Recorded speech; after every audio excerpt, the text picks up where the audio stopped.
said, we have minutes. Since we barely got through the last meeting, we have the minutes from our March meeting, the minutes from our April 2nd workshop, and the minutes from our April 16th meeting. Does anyone have any changes, corrections, or edits, additions? Changes and edits. Roger would be ashamed. Does anyone have anything they want to say about the minutes? Seeing nothing. Mr. Smith moves the minutes and Ms. McNeil seconds. All in favor say aye. Aye. The minutes are done. The next item on the agenda is the Ethics Officer Report. We'll go through these item by item. The first one is the summary of the monthly activities. Ms. Meadows-Keefe. Okay, Mr. Chair, just for my clarification, you approved the minutes from March and April with that last motion, All right? three sets of minutes. Okay, got it.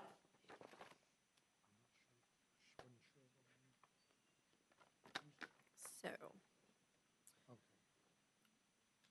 my report for this previous month, since the month we met, I will just run through the highlights of that.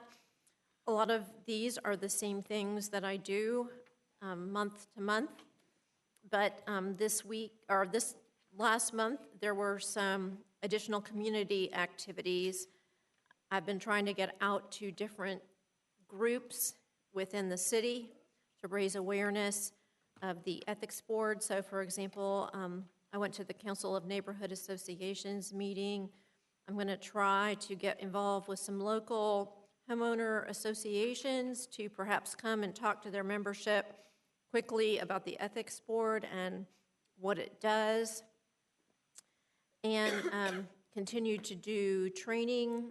We are in budget season as well, and I was very happy to have Ms. McNeil attend the last budget hearing that we had. I encourage all board members to come, and that'll actually be part of my educational information that I present, but you learn a lot by coming to these meetings.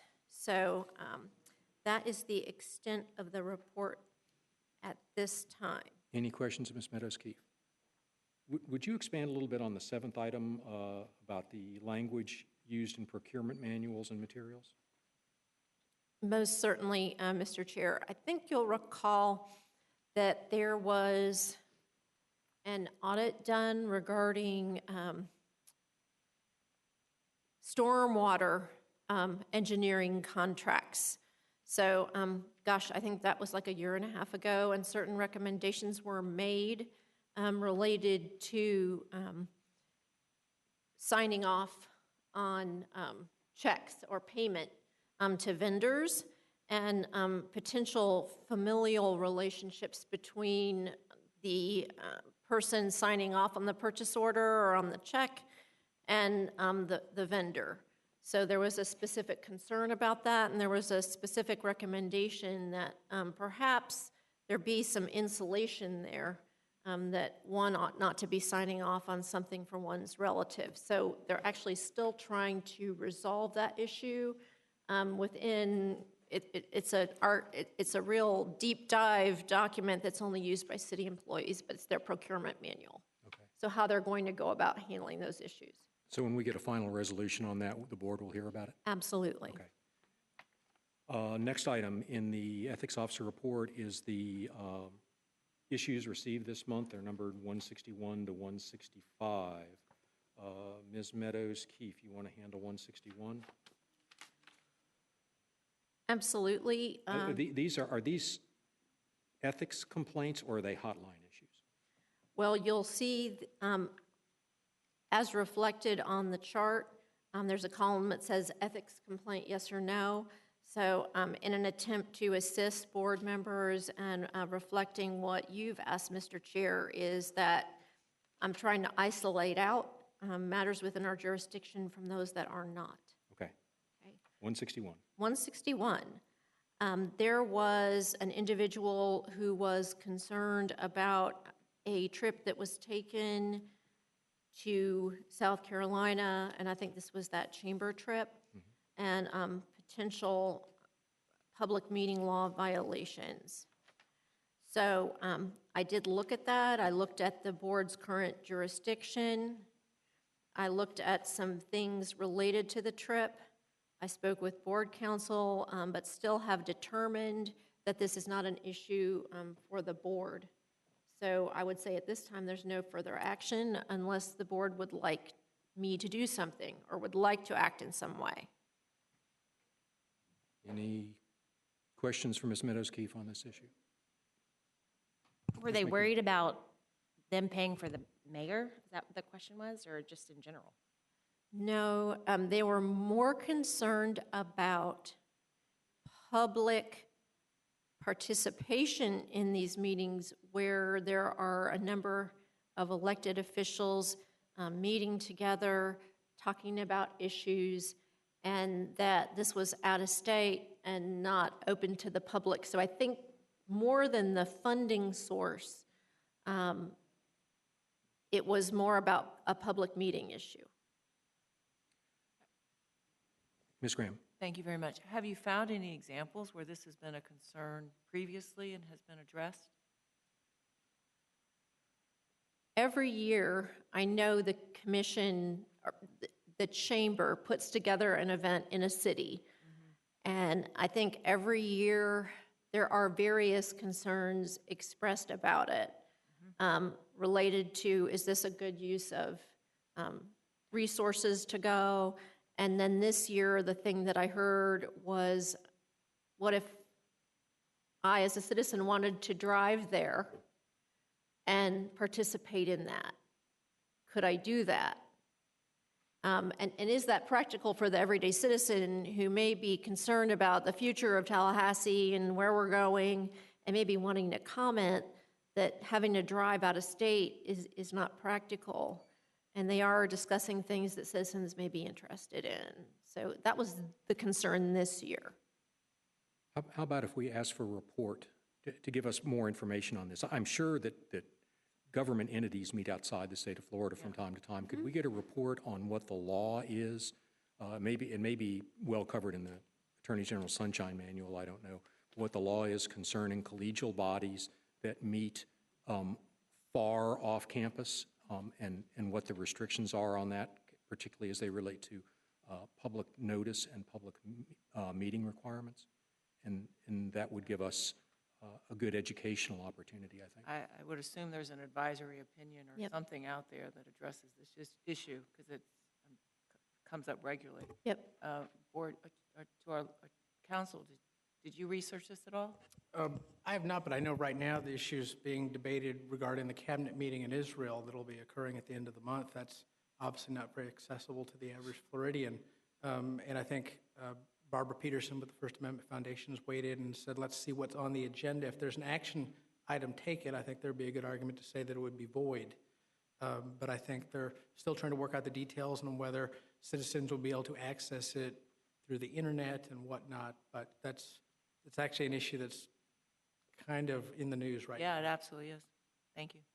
Okay, and then if once we, as a board, see what that looks like, if there's something there the board wants to follow up, that might be an area we'd recommend development of some policy for the city. Okay, so your recommendation was to close this as a hotline issue? Yes. Any objection from any board members? Seeing none, item 162, Ms. Meadows-Keefe. This was a hotline call. I identified this as not something that is an ethics code violation.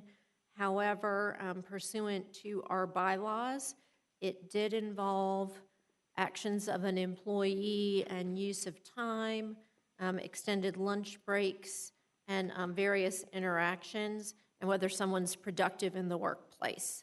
So again, pursuant to the bylaws, I referred the matter to the manager over that unit and actually did follow up with them, and they were following up with the employees. And this, I guess, had not been the first time that this particular person had caught the eye of someone as perhaps not being as thorough on the job and as timely coming back from lunch. So I do recommend that that get closed. Okay, any questions for Ms. Meadows-Keefe? Seeing none, item 163. Mr. Chair, this involved an individual. This was not a hotline call. I don't believe it's an ethics issue, but the individual feels as if having to wait in the lobby to see someone that he may have an appointment with was inappropriate. And then this individual actually demonstrated to me different reception areas in the building where waiting may be more appropriate. If you're having to wait for someone, rather than wait in the lobby, you could wait elsewhere. Again, I did not see this as an ethics issue and recommended that the issue be closed. Any questions for Ms. Meadows-Keefe? Moving on then, without objection, item 164. Mr. Chair, this came, again, not as a result of the hotline. This came via email, and I was copied. I'm copied on a lot of emails with a lot of different people, and this was one of those, where an individual is having issues communicating with various city officials and getting time to speak with certain individuals. So I reviewed the correspondence. I spoke with various staff related to the meeting opportunities. And again, it is not something within the board's jurisdiction, so therefore ought to be closed. And these are opportunities to meet personally rather than to testify in a public meeting? It is to meet one-on-one or to have like individual meetings, maybe with one or two people. It's like they set an appointment and say they want to meet with Richard and Julie. And they're not able to set that up as expeditiously as they'd like. Okay. Questions for Ms. Meadows-Keefe? Any objection? Seeing none. Hey, hello. Oh, sorry, I didn't see you stand up there. I was busy looking down. Yes. That's my, Mr. Sims, yes. you're recognized, sir. Mr. Herring, first off, let me say this. I love Tallahassee. And I think that the city of Tallahassee have some awesome employees, not just my son out at Holloman or my wife who's worked at the city attorney's office for over 20 years, but it's some great people work for this organization. And that's why I fight the way I do. I just confirmed with the previous independent ethics attorney that even though the actions of Mr. Rick Fernandez was beyond the jurisdiction of this board still wrote a letter because you felt it was reprehensible of the abuse of power. And if I could borrow the words of Mr. Bill Holloman when he was on this board, he said they had a sense of no regard for ethics. And I believe that that has transcended to people of color, me. Now, that previous concern about having individuals who were second class or not in that premium of likable, rich, white, get along, they didn't have to sit in that waiting area down by the security thing. I'm very blessed today, despite 4 strokes, being banded from this building, being followed by security, ridiculed. God has answered my prayers. The security measures in this building matches and mirrors the security measures in the courthouse and the Capitol. But just this week, it happened again. I have been trying to meet with the assistant city manager who controls an annual $800 million of our taxpayer dollars that I contribute to. And he stonewalls me. I thought those kind of tricks can only be done on 1600 Avenue. But it's rocking good and strong here at 300 South Adams Street. And I brought up the fact,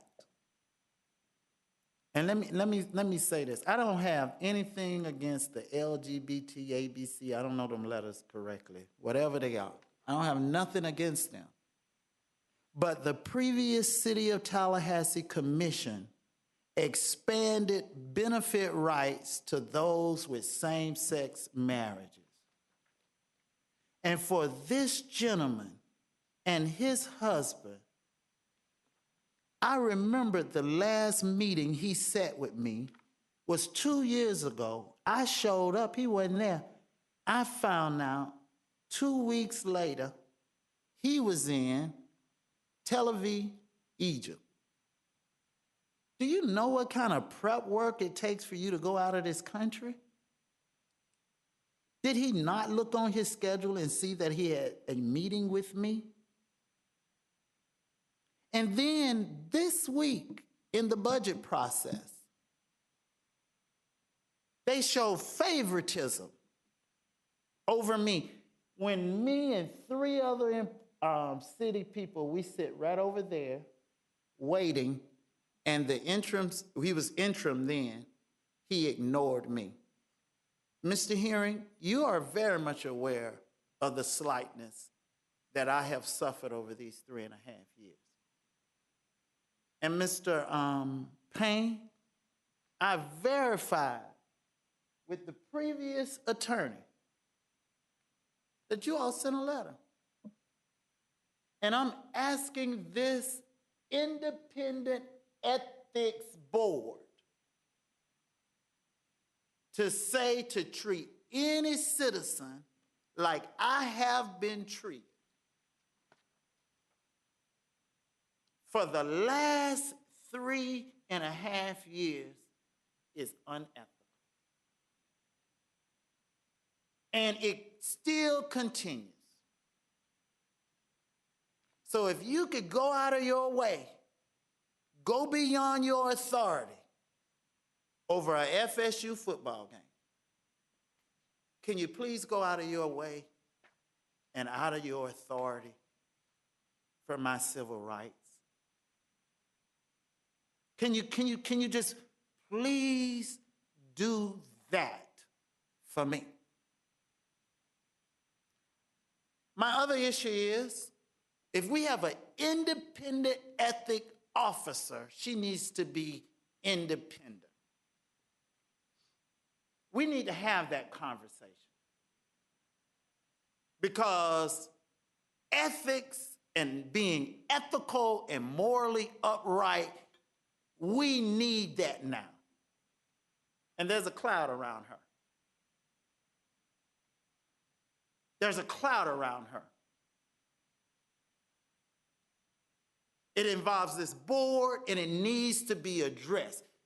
When your personal life rolls into your job and it affects your role of a job, Gwen, and I'm finished. Can I tell the truth for a minute? I know it ain't Sunday, but I'm going to tell the truth. Mr. Richard Herring, when I went to prison for forgery and uttering checks. I can't think of his name. Gwen, you know him. He's got the afro. He was the attorney general over there at the Department of Labor. He kept to himself, quiet man. He treated everybody, but you didn't see him hanging out, going to lunch with folks and laughing and joking, sitting back there with the staff, laughing and kicking it around, and if someone say something to him, then she pointing them out. That didn't transfer because he knew the role he had. He didn't represent them. He knew he had to be objective. She has scolded me several times for my behavior. And you and I know there's been plenty opportunities for her to scold the city. Because if it wasn't, if what my suggestions and what I have advocated for was unreasonable, and if my actions was like they claim it to be, I should be in a jail. So why are you doing the things that I have been advocating for 3.5 years? And notice now, it only happened until we got a new commission. The mafia wall is falling. I have great confidence in our new commission. The kind of confidence that I had to step out of here because why? My mayor was traveling and was concerned about who? Pola and me. Does that make me feel special? Damn, skip it. Oh, excuse me. Yes. Yes, it does. It makes me think that I'm just, even though I don't pay as much taxes as those big homes over there in Ox Bottom and all of these Golden Eagle, he said, hey, this is my friend, my person that lives in my city, and I'm going to treat him fair. And I'm asking this board to either look into my circumstance because it has not changed. Yesterday I got off the phone with Rocky. Rocky told me that the city manager, it was his interpretation that the city manager was not going to fund our initiative. But now the city manager told me and Dr. Taylor, oh yeah, I talked to Rocky and we were very excited about this program and we need you all to do this, this, this, and this. So he got me running around doing all of this stuff where he's already has made his decision, but ain't told me, haven't told Dr. Taylor, but he's telling my key stakeholders. Has he done this before? Yes. That is abuse of power. I have an executive secretary that her job duties, 50% of her job duties is to deal with the public. That's 50% of her job duties. I have not spoken to her for 2 years, and I remember it great because I had to use an alias while I parked right over there in that illegally on that little loading dock right there by Andrews, and I called up the office with an alias name, told her I was the director of Children Health Services. I made up something. So she answered the phone, and after she answered the phone, she scolded me for misrepresenting myself. Fast forward, 2 years later, I go up to the city manager's office because I've been instructed by the new commission that I can go up there now. She was the only Mr. Sims, executive secretary. we're over 10 minutes in. If you could wrap this up, I'm please. coming in. She was the only executive secretary in the office. The guy up front told her I was there. He said, okay, I sit out there 30 minutes waiting on her. And then when I asked him, I said, is she coming? He went back there. She said, oh, she gone for the day. And guess what happened? The city manager gave her authority not to talk to me because she said she felt threatened by me. Now, note now, I haven't talked to her in 2 years. Was it my skin color that made her scary? What did I do that she felt threatened by me. And I pray that these situations, these three I picked out, because they're, and Mr. Herring, you know, and the reason why she says she gets all of those emails is because I want her to be knowledgeable of what's going on. How long do I have to endure this? How many more strokes will it take for you to get just as disgusted with this situation like you got disgusted with Prescott football up there? I'm asking you all to write a letter, form an investigation of why is this turmoil continuously going on. That's what we elected you all to do as an independent ethics board, is to be our defense. And we know what we voted for is not what we got. And we're on our way there, but I need your, I'm not asking no more. I'm begging. Right now, I'm against doctor's orders. I'm supposed to be on bed rest because my blood pressure is too high. So after this, I've got to go. But that's how important this is to me. Thank you, Mr. Sims. Questions for Mr. Sims?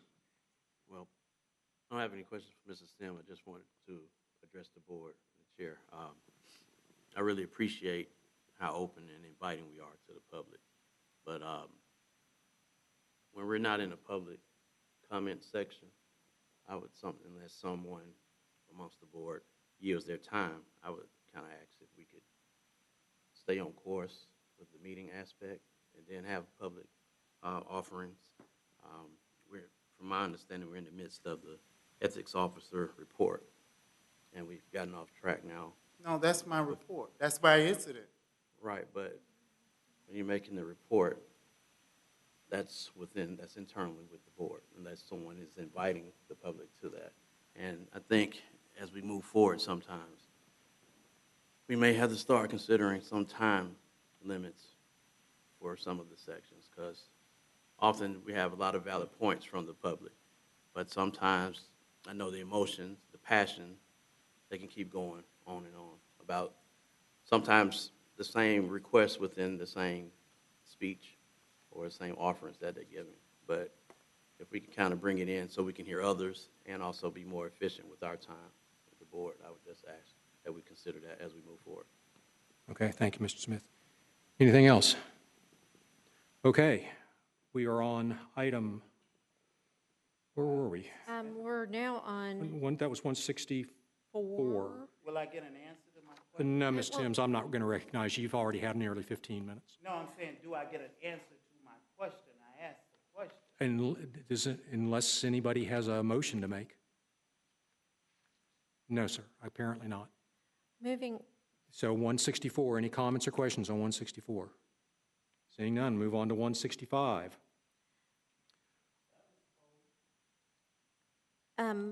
Mr. Chair, number 165 is related to the previous other matters related to abuse of power. So I believe we've already heard from this individual, and I didn't see that this was a matter that pertained to jurisdiction of the board, so I recommended to close it. Any comments or questions from members of the board? Mr. Sims, you're not recognized, sir. Okay, without objection, 165 is closed. We are on the next item, the monthly budget report. Ms. Meadows-Keefe. Okay. This is the monthly budget report for fiscal year 2019. We do these monthly. I would point out that the city does a quarterly budget update for taxpayers. This board actually goes beyond what the city does in looking at it monthly, and that's to enhance, openness and transparency. So this is the expenses for the month. Okay, is there anything that this month that's out of line with typical months? No, I am anticipating some legal bills Right. related to the ordinance stuff. So next month, there may be a bump in that, so be prepared for that. Okay. Any comments or questions, Ms. Meadows-Keefe, on the budget, the monthly budget? Seeing none, the next two items are a lengthy, I don't know, multi-page list of the public records requests received by the city from 2019-182 through 2019-260, and then the short list of 4 items that they broke out that were higher-level management awareness type issues. Again, we have started looking at these every month or making them available to the members, just thinking there might be something that would trigger ethics questions or ethics concerns, and give us an opportunity also to see what the public is interested in terms of city activities. So if there's anything that anybody sees on either list they would like further discussion of, we can either have that discussion or make sure that the information is procured.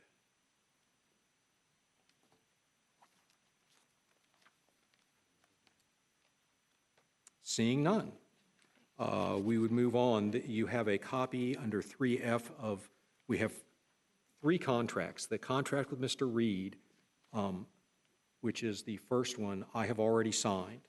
The other 2 contracts with Mr. Currington and Mr. Claypool are in here. I understand the one for Mr. Claypool is not the correct version. It should be identical word for word to the one for Mr. Currington. There were a couple of edits that didn't get incorporated in the document that was distributed. So if you would look at the one for Mr. Currington, this is pretty much canned language that the city uses. This is the agreement with both of them in terms of what services they might provide is, I think, a little bit broader than the motion that I had for Ms. Graywall at the last meeting, to allow them basically to fill in any place the board would want them to fill in. It could be pretty far-ranging, but before I signed these, I wanted the board to see them to make sure that everyone's comfortable.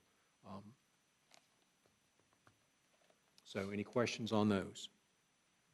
Seeing none, I will sign those during the break or after the meeting, and we will have 2 more happy people sitting in the back of the room. The next item is professional staff. You will remember, let's see, it's May, in March, there were There was number, comment. we skipped over G, just. Oh, I'm sorry. And you got a copy of our annual report. That's, I apologize, that's what went with our recommendations. You had all had seen the final version of it, so it's nothing different other than it's got my signature on it or my scribble, for anyone who objects to that being called a signature. In March, we got 2 comments related to the ethics officer. One I have handled, and you will see a one-page, two-sided one-page document tonight. The other issue is something that Ms. Graham is going to handle, and that will be next month. But this issue, on the front it says key dates, and on the back it says rules relating to Florida Bar. This relates to Ms. Meadows-Keefe using Mr. Reed for legal advice in one matter and legal representation in a second matter in 2018. So what I have attempted to do here is show when we decided to, as it relates to procurement of the board council, we decided to do a procurement in February of 2018. We had a selection committee composed of Mr. Butzine, Ms. Phillips, a prior board member, and Ms. Meadows-Keefe. They reviewed and ranked the proposals that we got from the various law firms, except for pricing, which was ranked by the city. We issued an RFP in May of 2018. The evaluation committee of those 3 people met in June of 2018. In July, we had questions about how the city had scored the contracts related to pricing, so we did not make a decision on board council. In July, we came back in August and we picked the Gunster Law Firm. Mr. Reed was in the bottom half, not the top half of that ranking. In the interim, in the period of July July through September, excuse me, Mr. Reed advised Ms. Meadows-Keefe on a personal matter, but as I understand, did not represent her in court. It was drafting and legal advice. So we had our new board counsel began in October, worked for us through December when she announced that she was resigning to take a position that she had been appointed to by the new governor. During that period, that Ms. Marsteller was our board counsel. Mr. Reed, again, represented Ms. Meadows-Keefe on a personal matter unrelated to the board. That ended on December 21st. These dates are to the best of my ability to recall or gather information. Then it was after that in January that we decided to advertise for a new board counsel to replace Ms. Marsteller, and we went through the process that everyone here is acutely familiar with in terms of selecting a new board counsel. So you can see where the two representations lay in relation to all of the other board activities. So I think there are two issues. One is I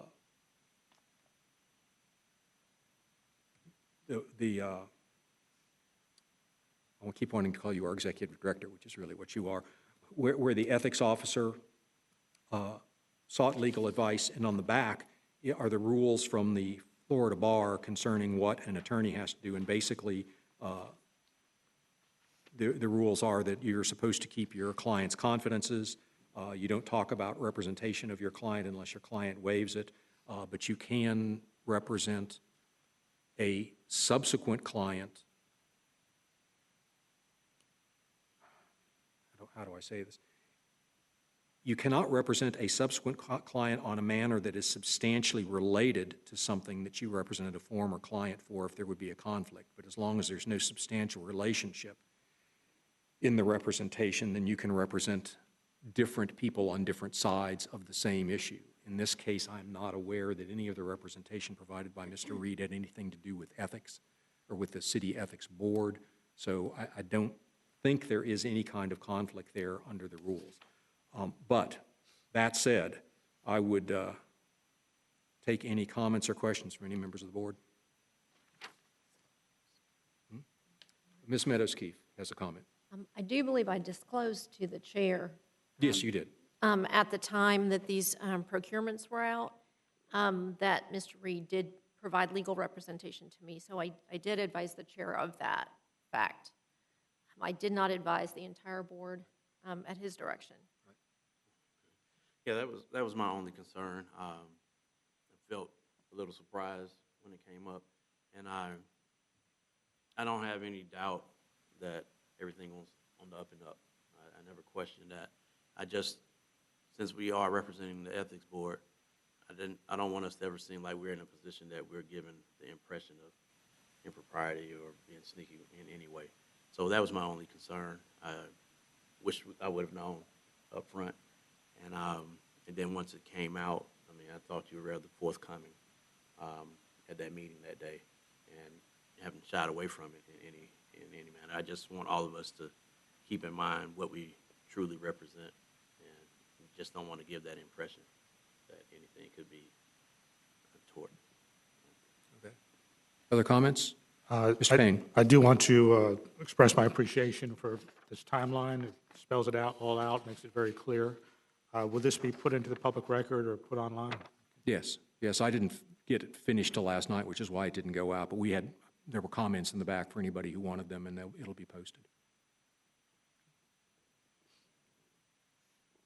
Any other questions, comments, concerns?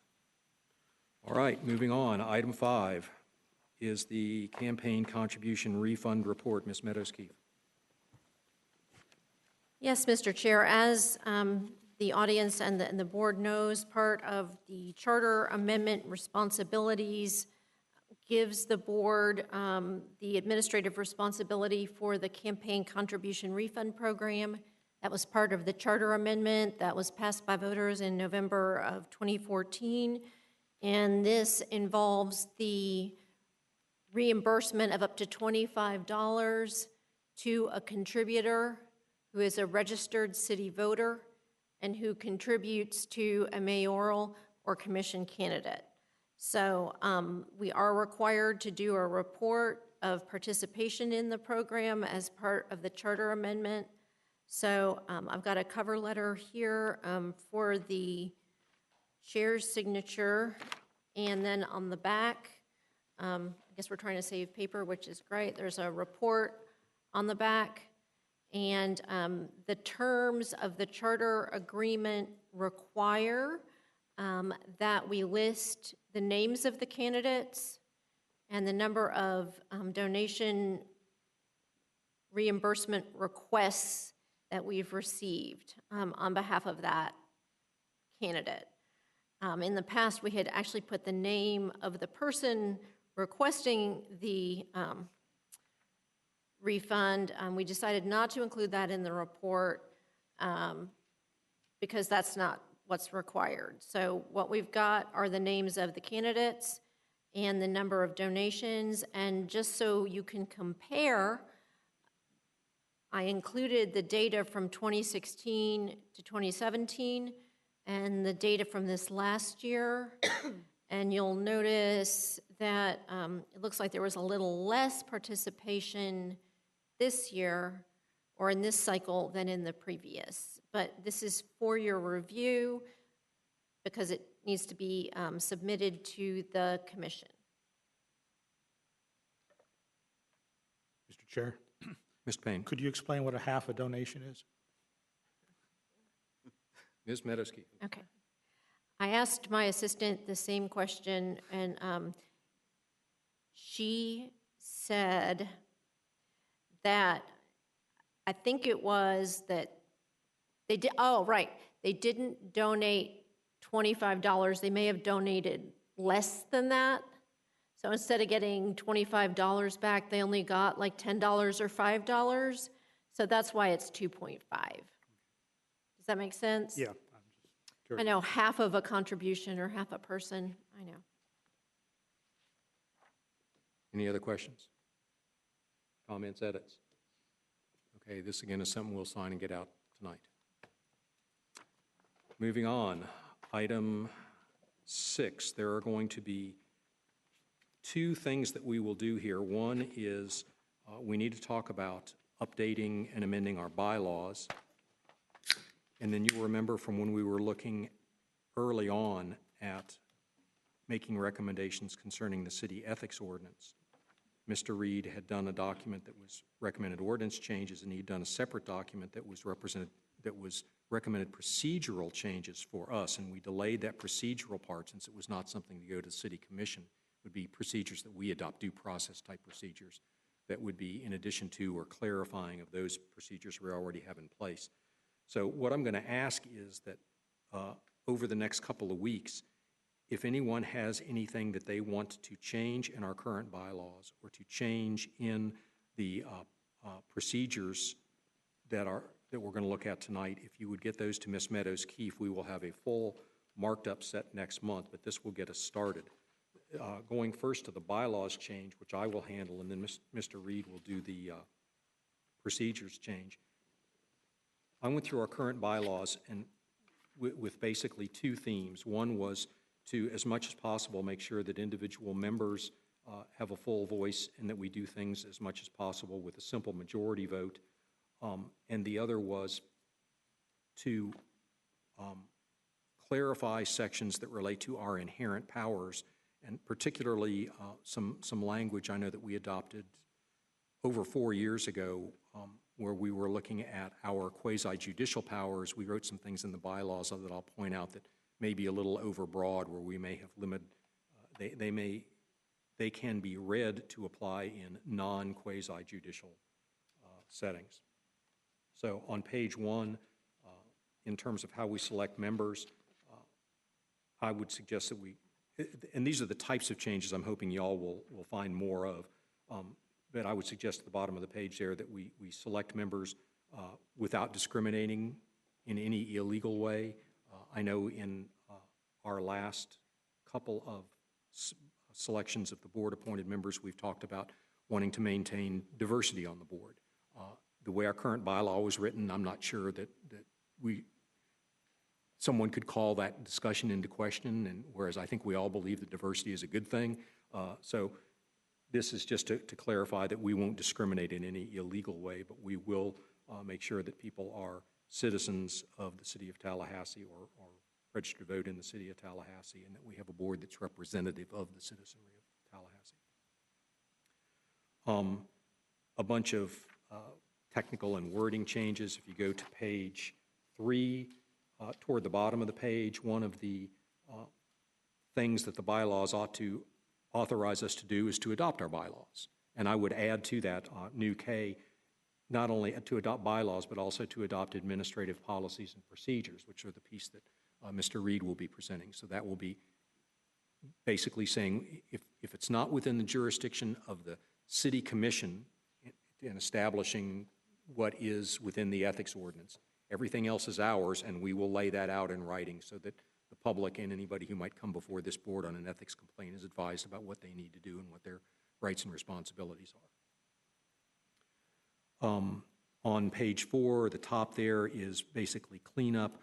We've talked about this before. Anything that any of us gets that is a written or electronic communication needs to be provided to the ethics officer, to the ethics office, or to retain@talgov.com.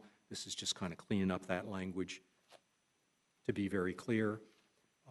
At the bottom of the page, it removes a couple of places where the chair gets to make decisions that I don't think are the chair's to make. For instance, if somebody on the board calls and says, "I'm sick," I don't see why the chair would have any responsibility to approve that person's absence. If you're sick, you're sick. I think we're adults. We don't need a chair to be doing that kind of stuff.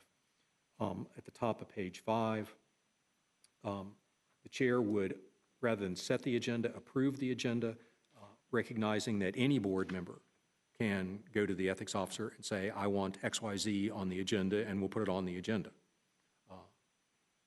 The chair approving it is just a way for the ethics officer to have someone who approves the final document and to give the chair some advance notice of what's going to be on the agenda, but all board members ought to have a voice there.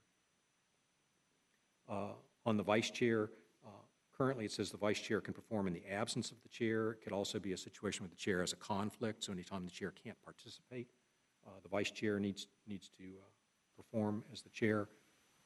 In terms of the ethics officer, and I've given you there should have been one page document lying on the desk that was also in the back. It's about a half a page long.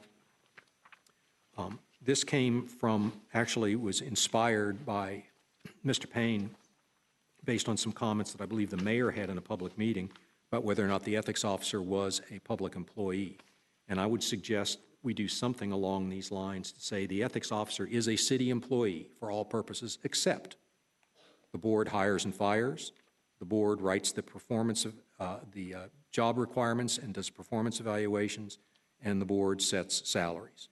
But benefits, pay, how the pay is handled, withholding, all the other administrative stuff, and all of the city policies related to city employees ought to, in my view, ought to apply equally to our employees, just like they do city employees.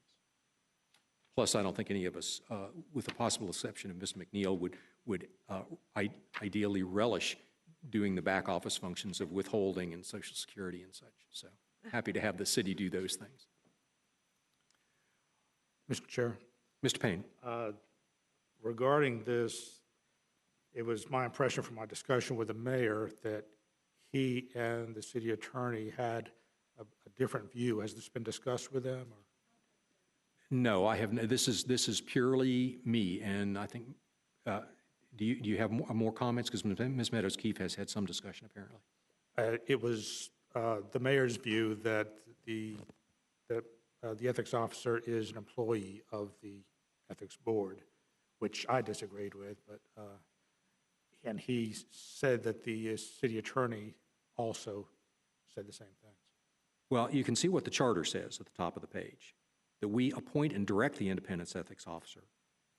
I fully agree with the position. I'm just wondering if it has been discussed with the mayor or the attorney. So Ms. Meadows-Keefe apparently has had some conversations. I have had some dialogue with folks here in the city related to what Mr. Payne's been talking about.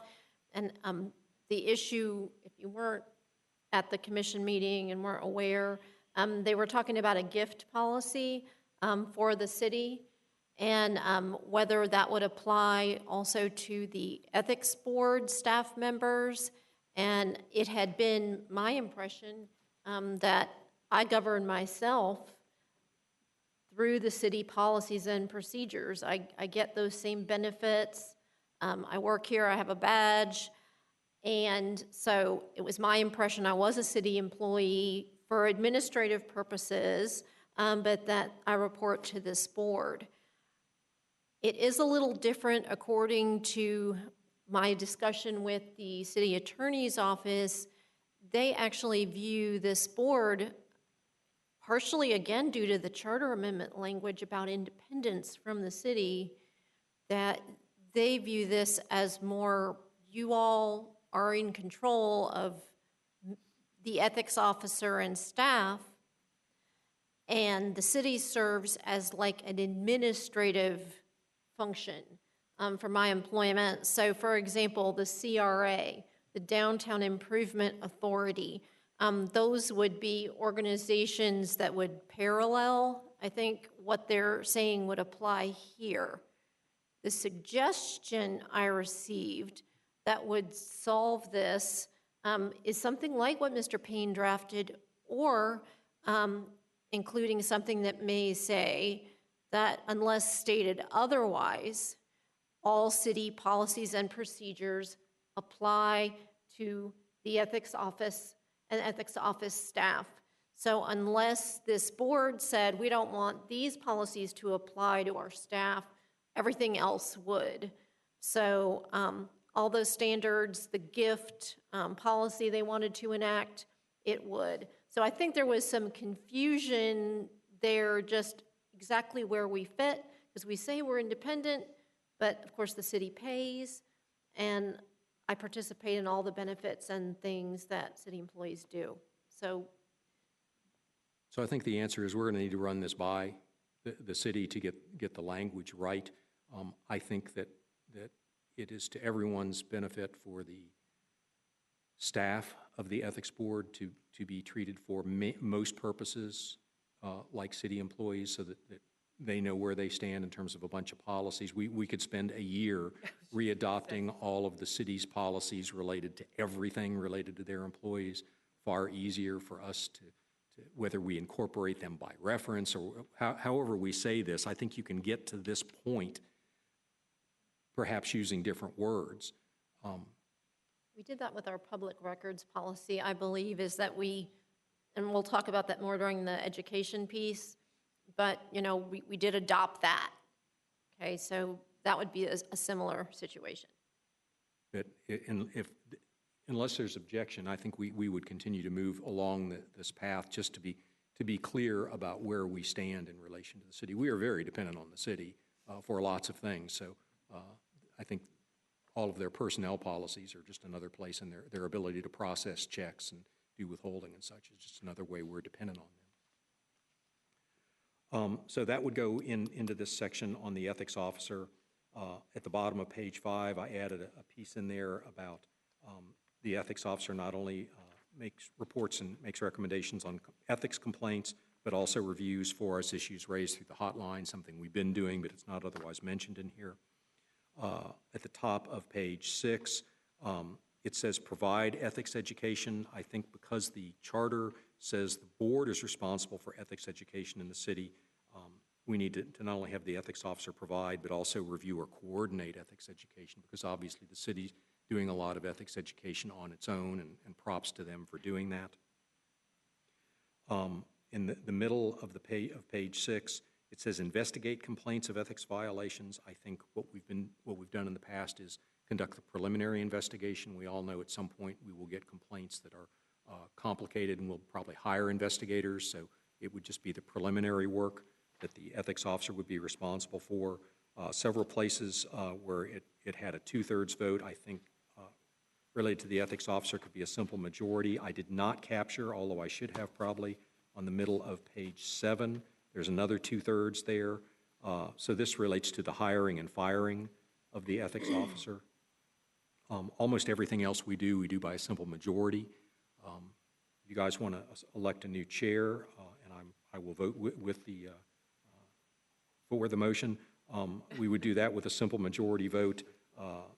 We selected our board counsel with a simple majority vote. I did not see why we had 2/3 in here for that. Independent legal counsel just added one or more contracts, since obviously there will be situations where we need more than one attorney, particularly as it relates to a formal ethics complaint. In terms of, at the bottom of page 7, in terms of designating committees, that ought to be the board and not the chair. At the top of page 8, item 4 there, is where it says members may add items in new business. I just changed that to make sure we don't violate public meeting requirements, to say that they may suggest items, and we would then discuss those items to the extent that we are allowed to under public meeting, public record requirements. If it's something, internal and we're not taking a final action, I think we could probably have full discussion, but I don't think we ought to be adding items to the agenda and making important decisions without them being in our notice. Under quorum, I just added language. We had never thought about this before, but given the recent turnover in the board, we could have a situation where we only have 4 or 5 appointed members. We have a bunch of vacancies. In that case, 3 members would be a quorum, so we need to provide for that and not always require us to have 4. If we only have 4 members, we ought to have all 4 of them to have a quorum. On page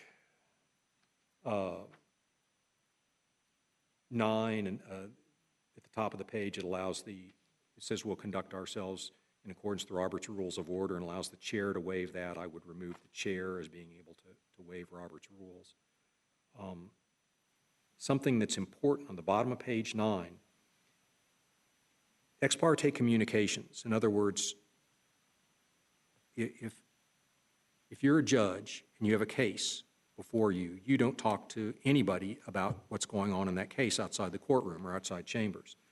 And so we adopted some similar language where we're acting in quasi-judicial process, and that's how I remembered it from 4 years ago. When I read this language, it appears to say that none of us can talk to anybody about anything that might potentially come before the board. So if it was a matter of seating arrangements and the people from public television wanted to ask about who's sitting where, we couldn't talk to them because seating might be a matter that would come before the board. So it seemed like it was, to me, could be interpreted as hugely overbroad. So I've suggested narrowing it to quasi-judicial proceedings. So all the other stuff we do about just board policy and when we're going to meet and how we're going to meet, that we could have open discussions with any member of the public. Mr. Payne. Yes, I appreciated that amendment. That I had a number of questions about ex parte communication. Part of it is relating to, it was my original understanding that it referred to discussion within the board itself. This refers to discussion with public officials. So this goes beyond the board. Does it include elected and appointed public officials? Yes. Okay. Or by any interested party. So if you run into one of the coalition folks at Starbucks, and I will tell you, they're a red eye, one of those places you're going to run into them. Actually, lucky goat. There would be an interpretation that you couldn't talk to them about, anything, which sort of defeats the purpose of the board. We ought to be gleaning information whenever and wherever we can. I had, I guess, particular concern about this because I'm a frequent attendee at city commission meetings. I speak at public hearings sometimes. I also have conversations with the individual city commissioners before and after meetings. As we just talked about, I spoke with the mayor, also emails. In each case, I'm careful to say I'm speaking for myself only, not for the board. And to my knowledge, I have not spoken about anything about a specific ethics violation, any specific case. Right. it seems that I may have been in violation prior to this amendment, because, like you said, it was speaking about anything. But as long as I'm clear on this, that it's specific to a particular case, or that has or may come before the board. My recollection, again, it's 4 years old, and so take that for what it's worth, but my recollection is that and some of the language under voting and abstention on the next page was all in relation to quasi-judicial proceedings that we might have on a formal ethics complaint. That we were not trying to say that if you get on the ethics board, you never have to talk about ethics with anybody. That seems counterintuitive and probably a violation of free speech.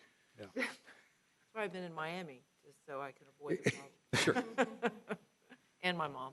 So I would tell you that was my understanding of this language. It wasn't until I sat down and read all of this carefully in the last couple of weeks that I went, in revising all of this, I think we either moved this out of a section where it was under a different heading. It might have originally been under ethics complaints or something, and it got moved into this ex parte communication heading, so it lost some context. But we certainly want you to continue to do what you do so well. Thank you. On page 10, at the top of the page, it requires each member to vote. I would say you have to vote if you're present and if you're not prohibited from voting. So if you have a conflict, obviously, we can't require you to vote if the law says you can't vote. So we need to fix that. And then there's language in here that says, even though you're required to vote, it says you can't vote unless you were at every meeting and in every discussion, or you have reviewed the audio and videotapes of every discussion on every matter on which you're voting. So, for instance, at the last meeting, we adopted all of our recommendations for ethics ordinance changes. That's what went to the City Commission. Those changes had been being discussed for almost a year.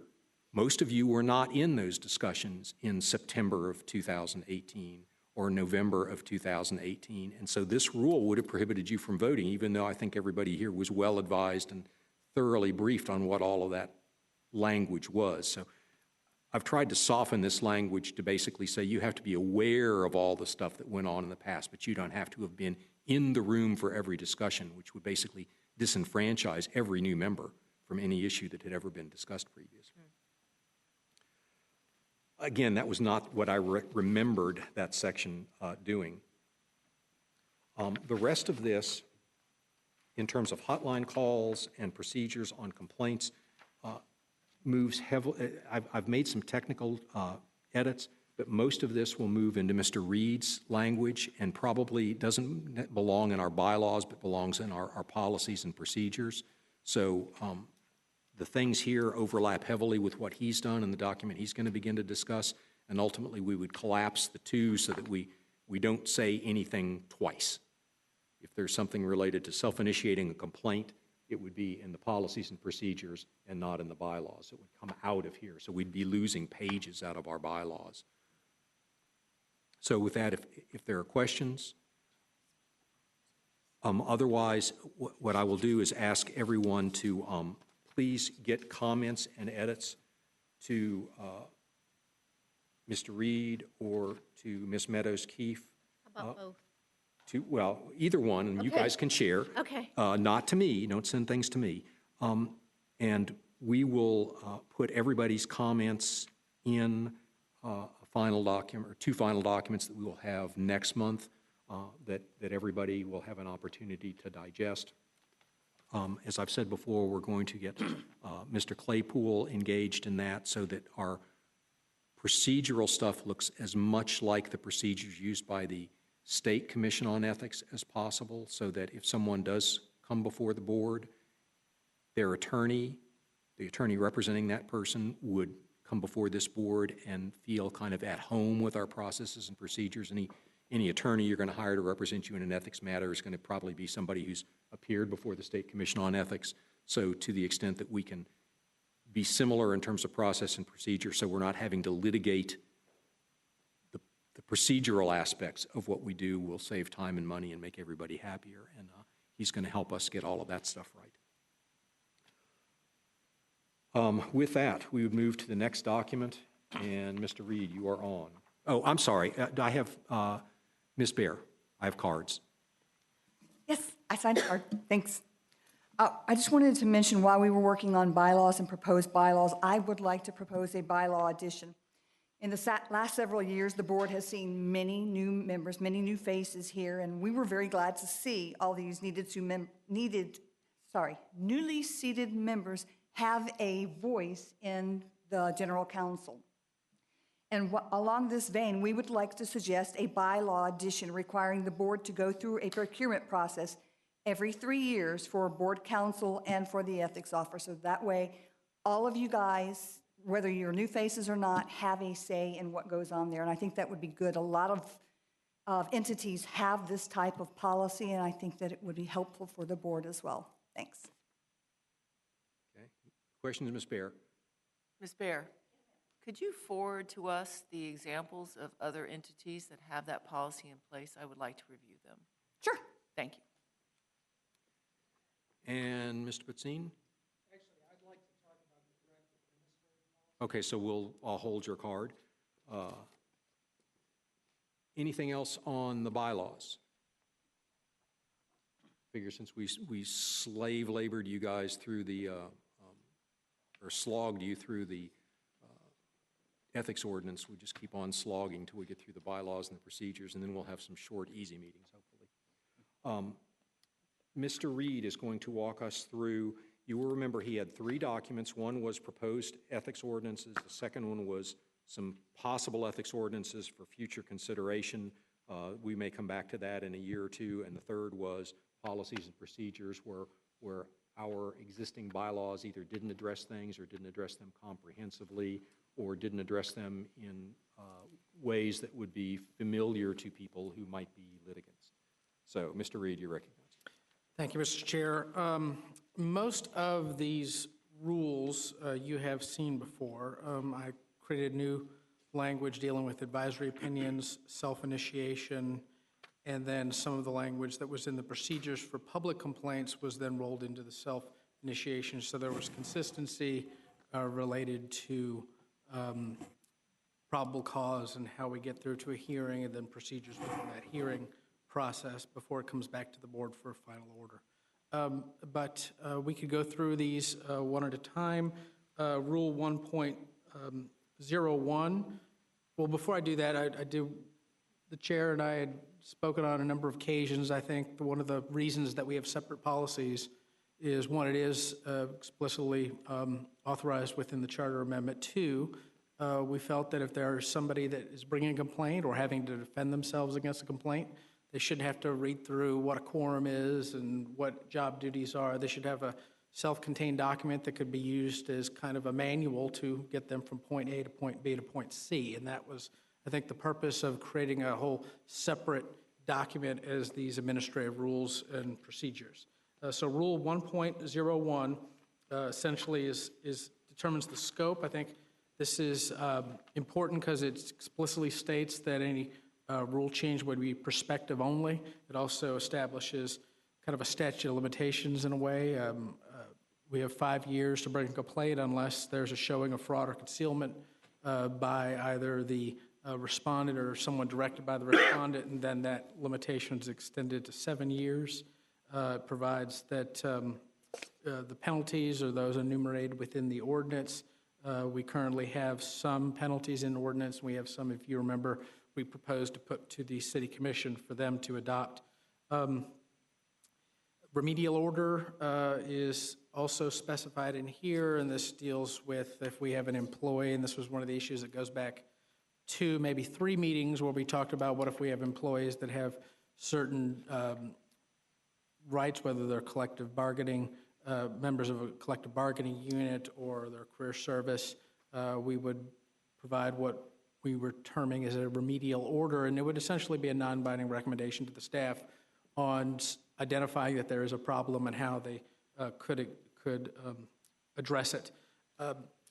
Rule 1.02 deals with advisory opinions, and I think we'll be hearing from Mr. Currington later, who I think opined on the issue of advisory opinions on whether this board has the authority to do so. I agree with his opinion and that they do, or that we do. And we essentially put through here how an advisory opinion, what that would look like, who could come forward.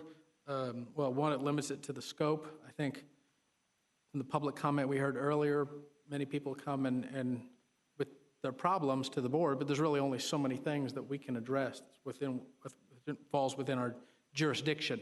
So I think this specifically says advisory opinions are only going to deal with what's within the four corners of our ethics code and nothing beyond that. It also limits the individuals who can seek the advisory opinion. Really, it's somebody who proactively, before they do something that they may have concerns about, they could come to us and say, before I do this, I want to make sure I'm on firm ground, but we don't want people just from the streets coming in and saying, we want opinions on this or that. So it really is to give employees or officials, whether they be elected or appointed, the opportunity to come to us and get some guidance before they take an action and to act proactively. We have minimum requirements necessary for the advisory opinion. We have some details on how we're going to process those. And then we would have means if there was need for an expedited advisory opinion. It's kind of apples to oranges, but when I worked with this board as an advocate previously, we handled a complaint on an expedited timeline because it dealt with the gubernatorial election. It was something that was pressing. So if we had something similar to that where we felt we really do need to convene and draft something as quickly as possible, this may be something we move to the top of the stack, and so we do provide for that as well. And then there's the format of the letter that would go out to the person seeking the advisory opinion, and then as well, we would be required to post these on our website so members of the public would be able to view them. Next is Rule 1.03. This deals with self-initiated complaints. Again, I think this is an opinion that Mr. Currington issued saying that this board can self-initiate, and again, I agree on that opinion. So essentially, we discuss how we would go about doing that. Essentially, we would have to convene a closed session authorized under Section 112.324 Florida statutes, and then we would essentially follow the same procedures that we would with a sworn complaint that would be filed by a member of the public. The complaint would be signed by the chair on behalf of the board, and then we would follow the next steps, and I'll rely on most of the procedures in Rule 1.04, but essentially, if you look, the language is identical to be consistent. Once it's the initiation of the complaint that's different. One's initiated by the board, one's initiated by a member of the public through a sworn complaint. At that point, we follow the same procedures going forward. So next, we have Rule 1.04. This provides the minimal requirements for a complaint to meet its legal sufficiency. That's a determination in which the ethics officer typically makes the finding on whether the complaint is legally sufficient.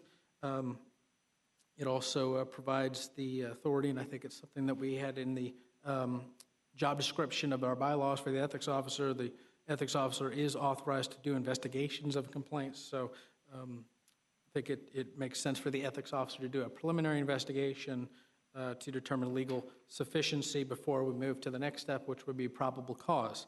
Now, I think there could be some cases where an outside investigator would not be necessary, and the investigation could be done completely by the ethics officer, and then we can move to a probable cause.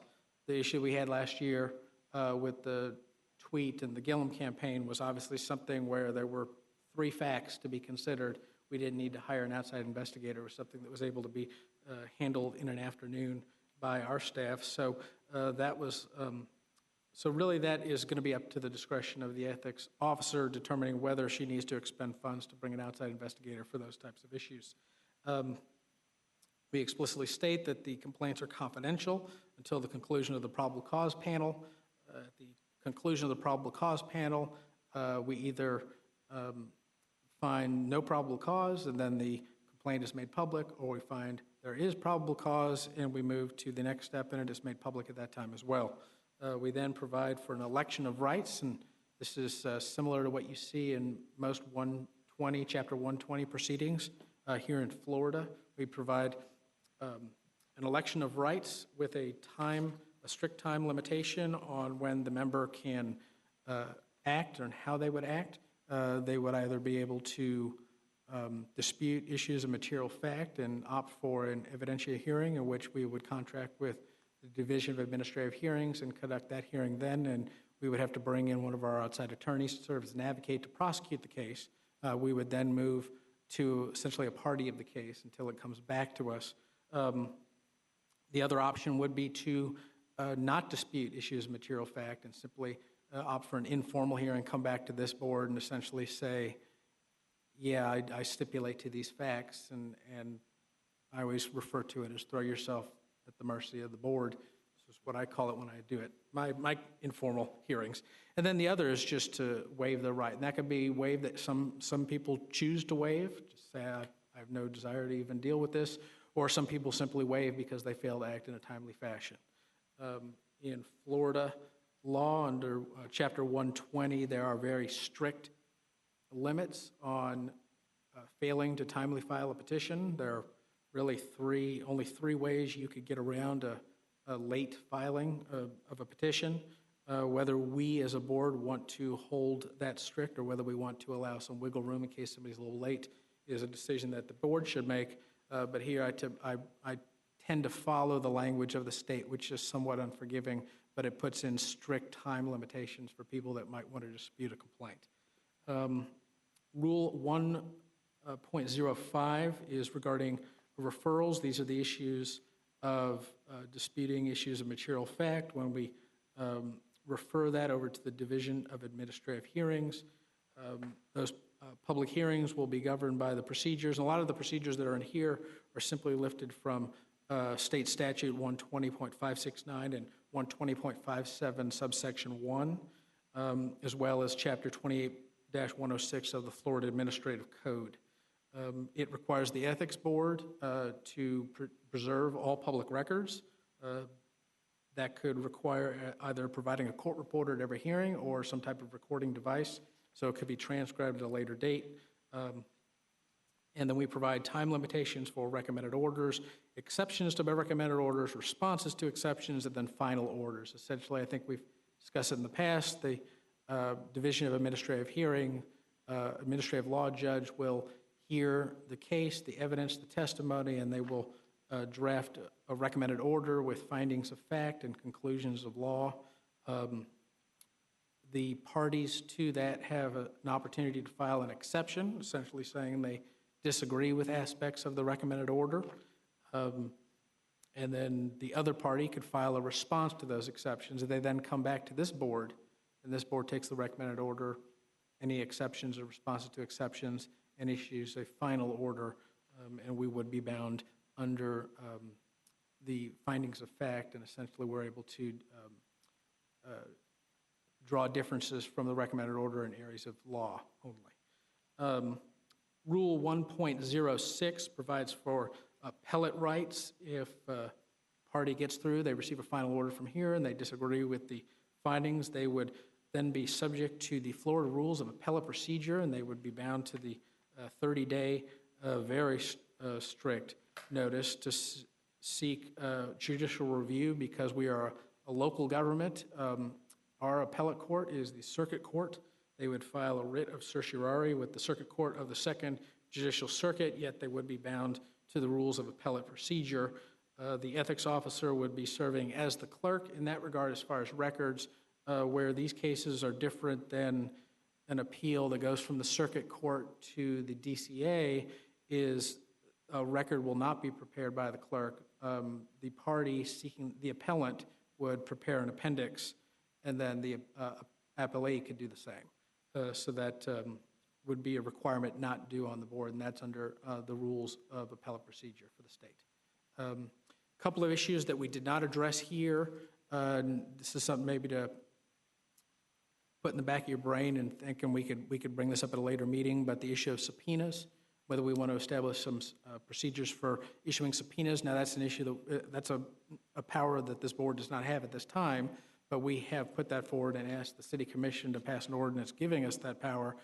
So if that is the case, we may want to put that issue off until if or when we get that power and then revisit the issue, or we may want to draft if we feel confident that will be coming. And then some issues that we dealt with last time dealing with frivolous complaints that are filed, a hearing on cost and fees, et cetera. Didn't put that in because a lot of that was subject to some of the ordinance changes we put forward to the board, and we don't know whether they will pass or not. So I think those are issues that we could probably resolve at a later date. And then another issue is settlement agreements. If this is something that we would like to give the ethics officer the ability to work with a party and possibly enter into a settlement agreement so we don't have to go through the procedure process. They could do essentially an informal. Before they get to the informal, they have kind of a settlement agreement put in place beforehand. That's an option that the board may want to consider, or the board may want to just do it as a board itself. So, and that's, Mr. Chair, that's essentially what I've proposed. Questions for Mr. Reed? Just a Ms. question Graham? on drafting settlement agreements. I would assume that moving forward, if we are asking our ethics officer to be drafting what are essentially legal agreements, that the ethics officer would always be an attorney. Is that a requirement? I just don't know. Is that a requirement of the ethics officer to be an attorney? No, ma'am. Okay. The ethics officer, and actually, we've been talking about the fact we might informally change the title to executive director, because it's really more the way the person functions. On where we've gone, where we've had legal issues, we've pretty much relied on our board counsel. Okay. Just for future reference, if that becomes an issue, we will need to make sure that whoever's drafting settlement agreements, in fact, has the legal background to do so. Well, how about if we do this? I think Mr. Reed is right that the issues of subpoenas and frivolous complaints are tied to requests that we made for board jurisdiction, but the issue of settlement agreements is something that we probably could do. So you want to go ahead and draft something up for us and make sure that rather maybe than the ethics officer having the lead, that the board counsel has a role. So that way we cover Ms. Graham's concern. And then that settlement agreement ultimately is going to have to be approved by the board, right? It's just a matter of the negotiation. Yes. Would occur prior to a board meeting. The board would be presented with it as an option. So, Ms. Meadows-Keefe. What I'd like to say in response to Ms. Graham's question is that I am an attorney, but it's not a requirement. But what I have done in the past, and I know when we had Mr. Currington as board counsel, I did a lot of drafting of legal documents, particularly when we had hearings and complaints. And the way that worked is that I did draft them preliminarily, mainly to save money, because the city commission's already budgeted my salary. So if I do the first run, obviously I can because I'm a lawyer, and then I pass that to board counsel, then that's money that the board saves. So the work has always been reviewed by board counsel, but in the past, since I am a lawyer, I've kind of done the first draft, and that's probably saved a few $1,000s every time I've done it. But we recognize we can't always do that. Okay. Other questions for Mr. Reed? Seeing none, we will have, again, the two documents back as separate but related documents next month with the changes you've seen, changes we've discussed, other changes that you propose between now and then. And again, I would ask you if you could get those changes to Mr. Reed or Ms. Meadows-Keefe within the next, say, 3 weeks. That'll give us a week or 10 days to get them collapsed into the final drafts that we will see next month. Mr. Butzine. Thank you, Mr. Chairman. My name is Peter Butzine, 1628 Woodgate Way. I'm here voluntarily representing Common Cause and Citizens for Ethics Reform. We strongly oppose Rule 1.04B1C in the draft administrative policy. And this appears on page 9. Line 280. Line 280 and 281. This provision requires that a legally sufficient complaint must be based substantially upon the personal knowledge of the complainant. In previous testimony, we have opposed the requirement that complaints be sworn. We believe that this requirement will have a chilling effect, especially on city employees submitting complaints against their supervisors. However, Chairman Herring has pointed out that the Independent Ethics Board has the ability to self-initiate complaints, and that this will allow legally sufficient anonymous complaints to move forward. While we would have promoted or would have preferred that the board's power to self-initiate complaints, we would have preferred confronting the issue directly by allowing non-sworn complaints. Now, in our opinion, this provision that appears on lines 280 and 281, this personal knowledge test, will only compound the problem. If the intention of the requirement, and I think this is the intention, is that a complainant have direct personal knowledge of a potential violation of the ethics code, such requirement will preclude complaints that may be prompted by a report in the print or broadcast media. Too often, the only person who has personal knowledge of an infraction is its perpetrator. And moreover, the Florida Ethics Code, specifically Chapter 112.324, has no such requirement for determining legal sufficiency. We believe this would be a big step backward. The Ethics Board indeed has the power to self-initiate a complaint that arises from a news outlet, but it may refuse to exercise that power out of timidity to take action. In such cases, we believe that an individual citizen should be able to prompt the Ethics Board to take action, even though the citizen may not have direct personal knowledge of the alleged violation. Questions of Mr. Basine? Thank you. Thank you. And I assume for the next meeting, I would expect you guys to fly spec our proposals like you did the ordinances. I'm getting nods. So that will be much appreciated, so we get another set of, or several more sets of eyes. That would finish item 6 and move us to our break. In this meeting and the next meeting, we need to do a couple hours of ethics education for us. So in this meeting and the next meeting, we will kind of split that and be getting some ethics education.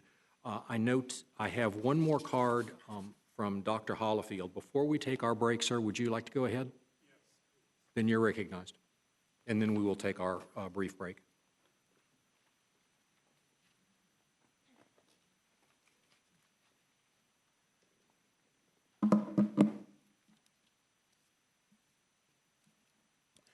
Thank you, Dr. Hollifield. Just a word of clarification in regard to what Julie had to say about the trip to Greenville, which some of us found very troubling. The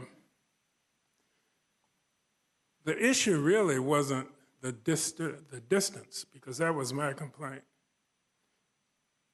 The issue was the fact that it was by invitation only, sponsored by the chamber and by invitation only. So I asked Julia, if I jump in my car and drive all the way up to Greenville, South Carolina, and stick my nose in the door, since it's by invitation only, would I get thrown out? And she couldn't really answer that.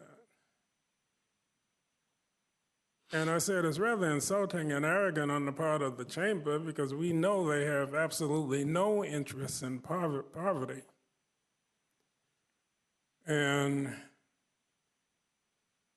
the whole thing is just problematic. They've taken a number of trips, Colorado, Nashville. And keep in mind, we pay for that, at least in terms of city officials, county officials.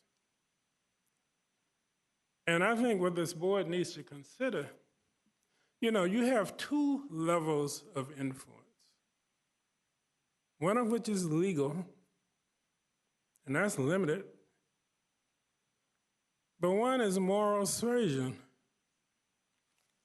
And I think that's being underutilized by this board. I think you have every right to tell the city commission, the county commission, well, not the county commission, but at least the city commission. Our recommendation is that absolutely nothing be done by invitation only. Nothing. Because it's arrogant. It's condescending. I've been interested in the issue of black infant mortality for decades. They had a children's summit that Mayor Gillum put on, invitation only, over at the Turnbull Center. And it remained invitation only until I raised absolute hell. The Urban Institute, they had a meeting, invitation only, except for the summary session, sponsored by the city of Tallahassee. And this was going to be held at the Hopping Law Firm. And if the law firm didn't want you there, then forget it. I raised hell about that too. It was moved to City Hall. And it goes on and on and on. If it's invitation only, it shouldn't happen. And these junkets, sponsored by the chamber, you know, that's especially problematic. So maybe you don't have the legal authority, but you had a moral suasion, which is, I guess, what some ethics people call it. You have the moral suasion to tell the city commission, we recommend that there be no invitation-only events. Because it just adds to the distrust and the fact that people think that this is not being done in their interest. And there's no reason for it. If I drive all the way up to Greenville, I should certainly be able to go to the meetings. And another thing I recommend, I was just looking at this thing, this ethics guide.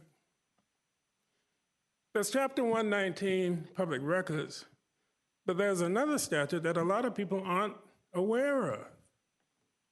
And Julie and I have talked about it, what is 286.011, something like that? Open meetings. I think when you put out this ethics guide, there should be an appendix at the back of this with all of the relevant statutes to what you have in here, so that people can read them for themselves and see why would you go through the time and expense of putting out this whole thing and you don't refer to a single statute?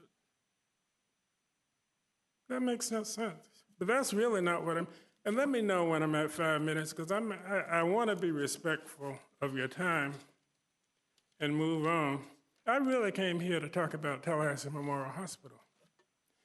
I may have brought this up earlier, but you're exercising absolutely no input in terms of regulating a hospital that you own. That hospital does not belong to Marco Bryant. It doesn't belong to the country club board of directors that they have. And on the 15th of May, Leapfrog, a reputable national organization, gave Tallahassee Memorial a D rating so far as patient safety is concerned.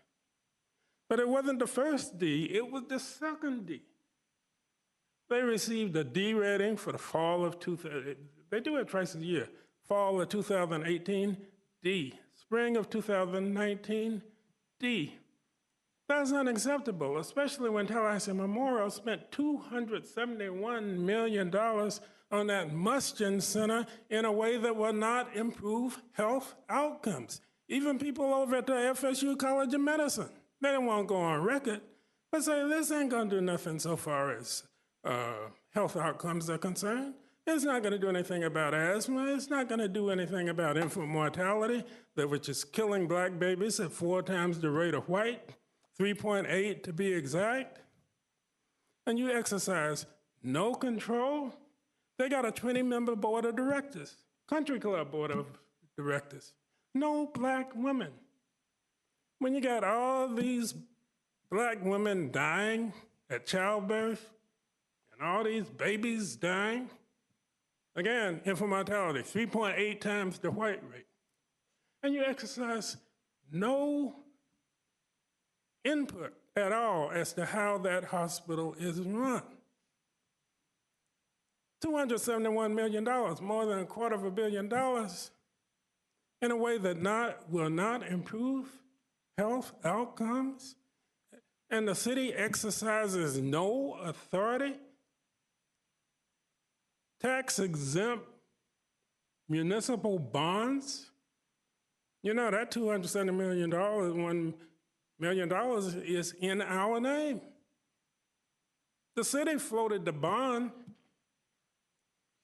when a vacancy became, am I at 5 minutes yet? You got a couple minutes. When the vacancy came available on that board, just to show how arrogant they are. Laurie Dozier had been on the board for about, 4 or 5 years? He finally came off the board. And what did the city do? And the city has to vet all board members. They have to give their approval to every member on the TMH board. What did the city do when Laurie Dozier finally came off the board? They put on his wife, Kelly Dozier, at a time when there were no black women on the board. No, that cannot be justified. That cannot be justified. So, my suggestion is that this board exercise its ability to engage in moral suasion to a far greater degree that it does, especially with these D ratings that are coming out for patient safety. And let me put that in perspective. Leapfrog, which works in conjunction with Johns Hopkins Medical Center. Leapfrog says that if a hospital has a D rating, there is a 90% greater risk of patient death compared to a hospital with an A rating. This is not rocket science. They identified 3 out of 5 infections that were problematic at DMH. You had C. diff, you had staph, you had surgery, colon site surgery infections, all of these potentially lethal. 3 out of 5 infections. Serious, potentially life-threatening. TMH fail. And that lease agreement, there's probably nothing more corrupt in this town than the lease agreement between the city of Tallahassee and TMH. $1 a year lease to control $1 billion worth of assets. Keep in mind, the city owns the land, the buildings, and everything inside the buildings. The city commissioners, half of them haven't even read the lease agreement. They don't know what's in it. When I mentioned it to Julie, I don't think Julie had heard of that lease agreement between TMH and the city of Tallahassee. Why pass these things when people don't even read them? Or if they do pass them, they should insist that the politicians should read what's in the lease agreement. So again, and I've mentioned this before, but I think it is absolutely inexcusable that a hospital that we allow to function with this as I call it, Country Club Board of Directors gets all of these benefits from the city, and we end up with a hospital that in result, or in effect, is a threat to our very public safety. If anybody has any questions, Any and I questions for do Dr. respect your time, you can ask me anything you want to ask. Questions for Dr. Hollifield? You make some compelling points. You made some great recommendations at the beginning that I will tell you now we're going to follow up on. But probably need to get a couple other members of the board. I know when you first raised this, I took the opportunity to go read the lease agreement.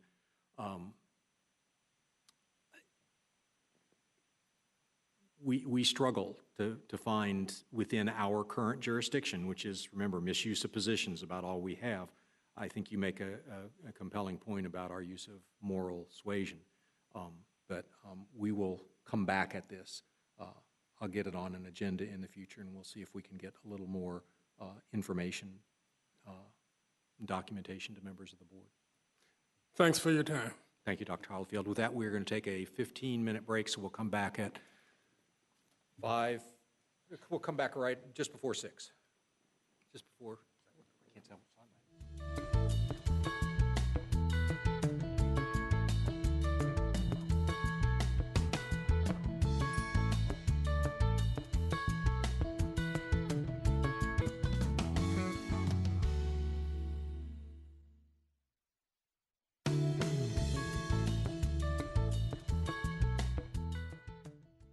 Break. Apologize for that. As we go into this next section, I'm going to jump to the item 8E.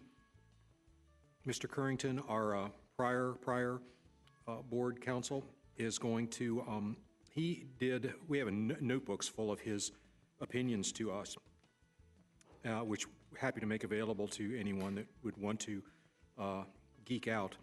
But we asked him to identify ones that were topical and important concerning particularly the jurisdiction of the board, and he is going to go over a number of those for us, particularly because we have some new board members who weren't around when these things, which may seem obvious now, were hotly debated items between us and the city and among ourselves. So, Mr. Currington, you're recognized.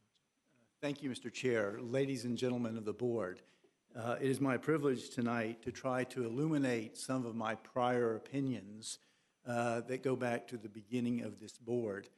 A lot of these opinions were necessitated by the fact that the language in the city's code is not identical to the state code. It's not identical to the city of Jacksonville or West Palm Beach or Miami Gardens or any of these other cities. And that's a double-edged sword because when you choose new language, you don't get the benefit of prior precedent. To the extent this board adopts or the city commission adopts a code and it uses language used by the legislature, you frequently get help with the meaning of certain words. And we didn't have that benefit of that for most of these ordinance provisions. So there were a lot of early questions. I will try to be very brief and really encourage you to ask questions. I'm accustomed to appellate courts interrupting me, so I will not be at all upset if you interrupt me in the middle of one of my summaries. Let me start with a November 4th, 2015 letter, and I'm starting with the oldest ones because, again, they state some initial principles that then recur in subsequent opinions. So this is more of a foundation. They sort of build on one another as you proceed through the years. So the question on November 4th of 2015 was whether this board has the authority to self-initiate a complaint against an official officer or employee of the city of Tallahassee. The short answer is yes, in my opinion. Now, as I just said in prefatory language, there's no case law interpreting our code, so you have to rely on rules of statutory construction. For those of you that maybe are not lawyers, the rules of statutory construction are only supposed to be used when the language is not clear and unambiguous. You only use construction if there's ambiguity, but otherwise you rely on the plain language of the statute, okay? Here, the code was silent on who can initiate complaints. So there wasn't much language to give us guidance on who files a complaint. But you lack that guidance. Rules of statutory construction say you look to what you think the framers or the voters intended to accomplish by the legislation. You look to the evil that they're trying to remedy, okay? So here, the remedy, I think, was, and you may be aware, that there have been critics of the state ethics code because it is commonly understood that the State Ethics Commission cannot self-initiate complaints. That is debatable as to whether that's right or not, in my opinion. But certainly in the public debate, one of the perceived shortcomings of the State Ethics Code is that the body cannot self-initiate. That was part of the public debate, and I think that was part of the public debate and part of the perceived evil when the city of Tallahassee decides to adopt its own ethics code. So in my opinion, using rules of statutory construction, the intent was to remedy that and create a board that had the power to self-initiate. So in my opinion, that was the evil to be remedied. Now, I will be the first to say I can be wrong on this. You've heard the old joke, if you talk to 6 lawyers, you're going to get 6 opinions. If there's any doubt in this board's mind about whether this is the correct opinion or any opinion in the future, you can always go back to the city commission and ask for clarity. So if any of you have second thoughts about this opinion, this board is certainly free to go back to the city commission and ask the commission to add to the code language that says any person can. That is the language in the state code, and some people do read that to mean any person includes you as board members because you don't lose your citizens' rights by becoming a member of this board. So I do believe this board has the ability to self-initiate complaints. The opinion also talks about the board can possibly do it, and I think that is correct, although the opinion, I think it would be ill-advised. And I don't say that in the opinion, because if the board as a body, or if any individual board member were to file the complaint, you would have to likely recuse yourself. And imagine the entire board then having to recuse itself. So I think the board would be ill-advised. But any one of you or an individual wanted to file the complaint, I believe you could. I believe you would have to recuse yourself. But think about another construction and why I use the rules of statutory construction to come to my conclusion. Imagine you were the only witness to the unethical behavior. To create the statute to frustrate the intent of preventing unethical behavior, you would make that unprosecutable if the witness happens to be a board member. And so again, you construe laws or ordinances here to accomplish the objective or the end. So unless there are any questions, we'll move on to a more recent opinion. Questions? You're on. All right, I'm alluding now to my January 14th, 2016 opinion, and the question was whether this board has the authority to render advisory opinions. And the secondary question was who can ask for an advisory opinion? The short answer is yes, this board can write advisory opinions. And second, I believe any official employee or a member of a citizens board committee or commission created by the city of Tallahassee can ask for an advisory opinion when they are in doubt as to their authority to act under the city ordinances. I want to digress for a minute just to explain what advisory opinions are. They are non-binding generally, and part of the reason for that, even Attorney General's opinions are non-binding, because if they become binding, they can arguably be penal in nature. If they bind people to do things and you violate it, you've created an offense. And penal statutes in generally are very narrowly construed. This board, and it is my advice to this board, that the city ordinance is not primarily penal in nature, although it has some aspects that are penal. It is primarily remedial, and remedial statutes are construed very liberally. This board has taken the position that it's remedial because your objective is to prevent unethical behavior more than it is to punish it. It's a prophylactic measure to stop unethical behavior before it starts.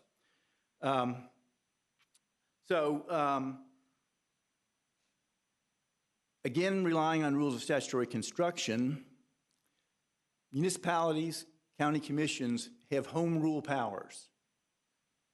So I think there's no question here that the city had the authority to create its own ethics code, and it has done so. And those home rule powers are very broad unless it contradicts a legislative act or a special act, general law or special act. So I think there's no question here that this board had the ability to create its own code and to give it the teeth that it wants to.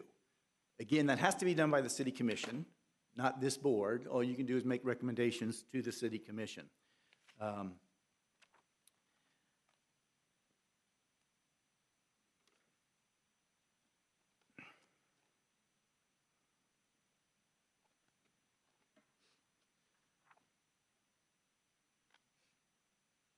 I've already talked about it. I think they are non-binding opinions, and that is important in terms of how you construe it. So unless there are any questions there, I think the answer is yes, you can write advisory opinions.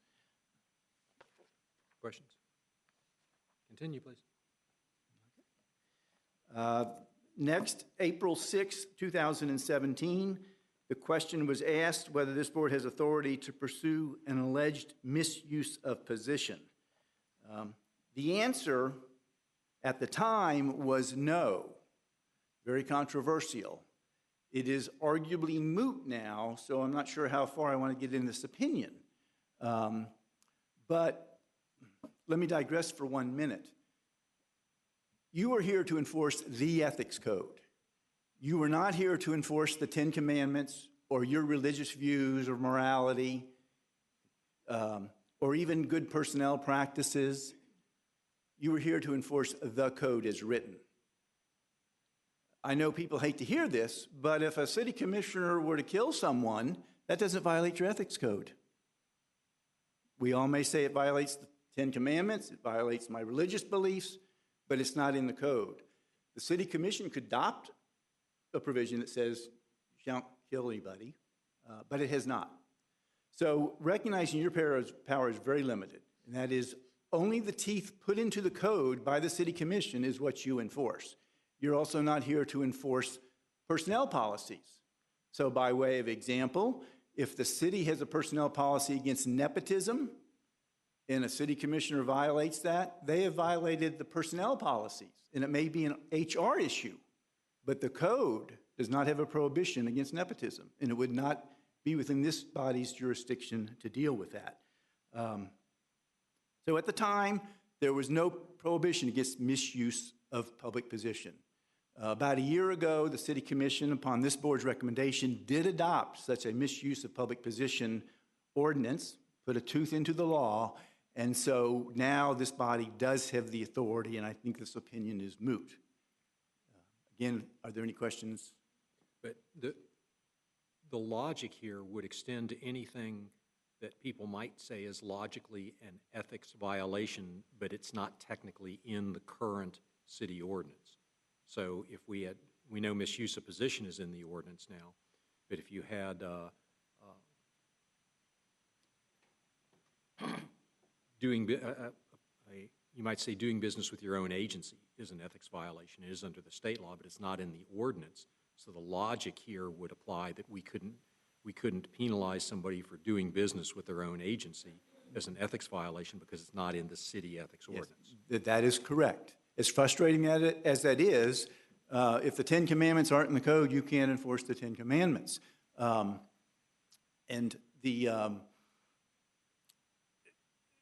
This code, I mean, it's publicly been said, needs more teeth in it. And the state code has a lot of prohibited behavior. A very generic explanation is that concepts of due process and ethical behavior are much like criminal law. You have to put the alleged offender on notice of what is the prohibited act. Otherwise, you deny somebody of due process. If you just tell people, if you passed a code that says you can't be mean to people and don't define it or whatever, then a reasonable person may not know what being mean means. And then you have due process issues because you're not notifying the offender of the prohibited behavior. And what the current code lacks is very much prohibited behavior.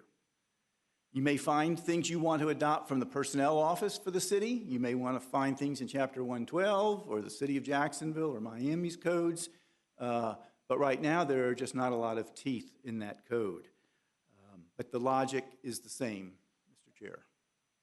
Question? Yes. Council, thank you.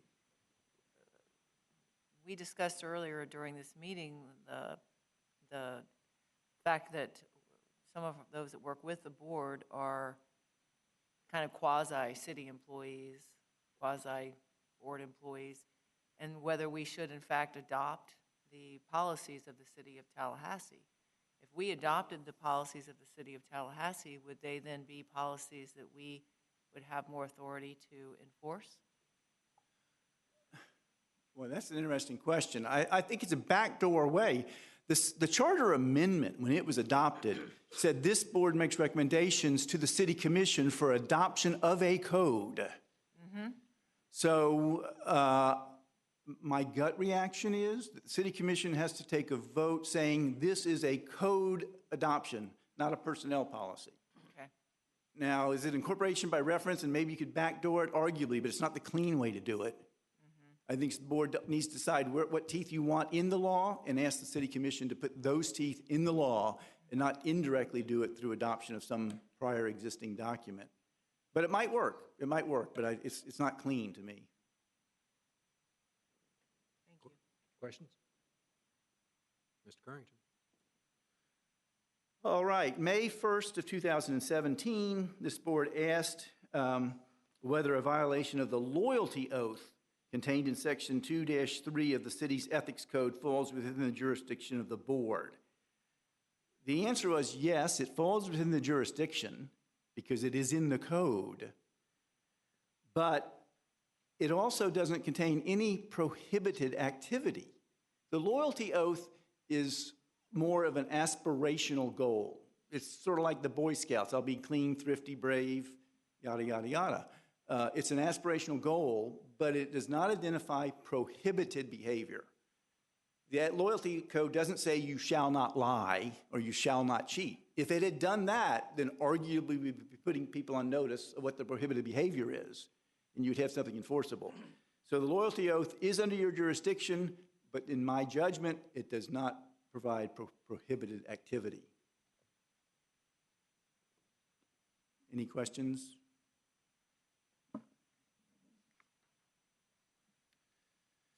All right. There is a memo from me dated January 16th, 2018. It was actually hand-delivered, I think, at the meeting of January 23rd, so there may be some confusion, but you may have in front of you the January 16th opinion.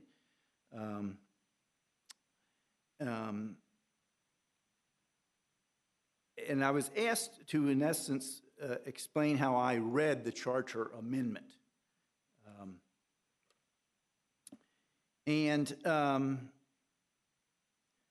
It deals with the board's authority. The charter amendment, and it has these little small numbers, I, double I, little 4 and all.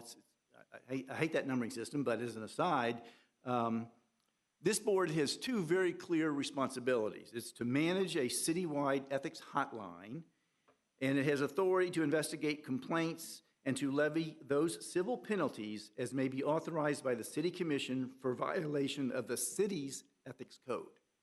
That is critical language in that amendment because it doesn't say the state ethics code. So again, in my judgment, part of this opinion is you do not have the authority to enforce the state ethics code. That is easily resolvable if you wanted to adopt the state ethics code and have the city commission adopt it, recommend that the city commission adopt it. This board's authority under the hotline is a little different than its authority under the ethics code. In the ethics code, you can investigate and you can prosecute. Under the hotline, you can make referrals and you can look into matters, but in my judgment, you cannot investigate. Let me draw a distinction there.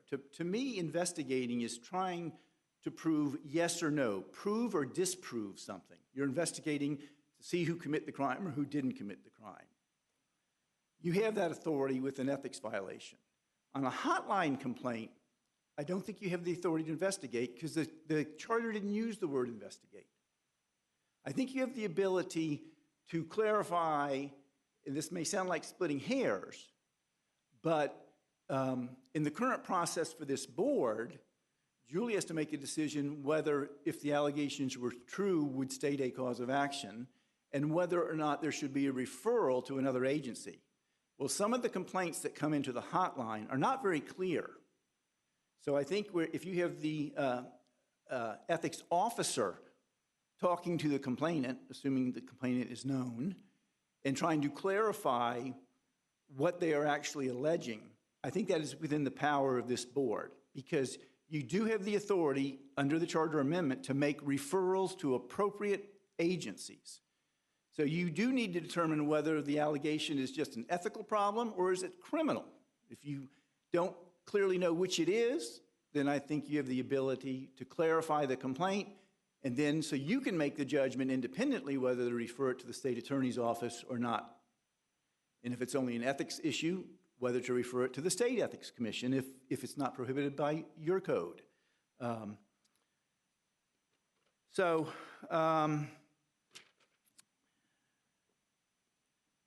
think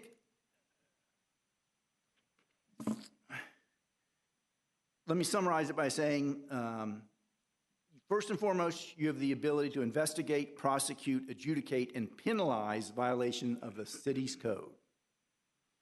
You also have a separate responsibility under the hotline provision to look into allegations, clarify them, and make referrals as appropriate. Again, those referrals might even include just to the HR department for the city if it's a personnel matter or whatever.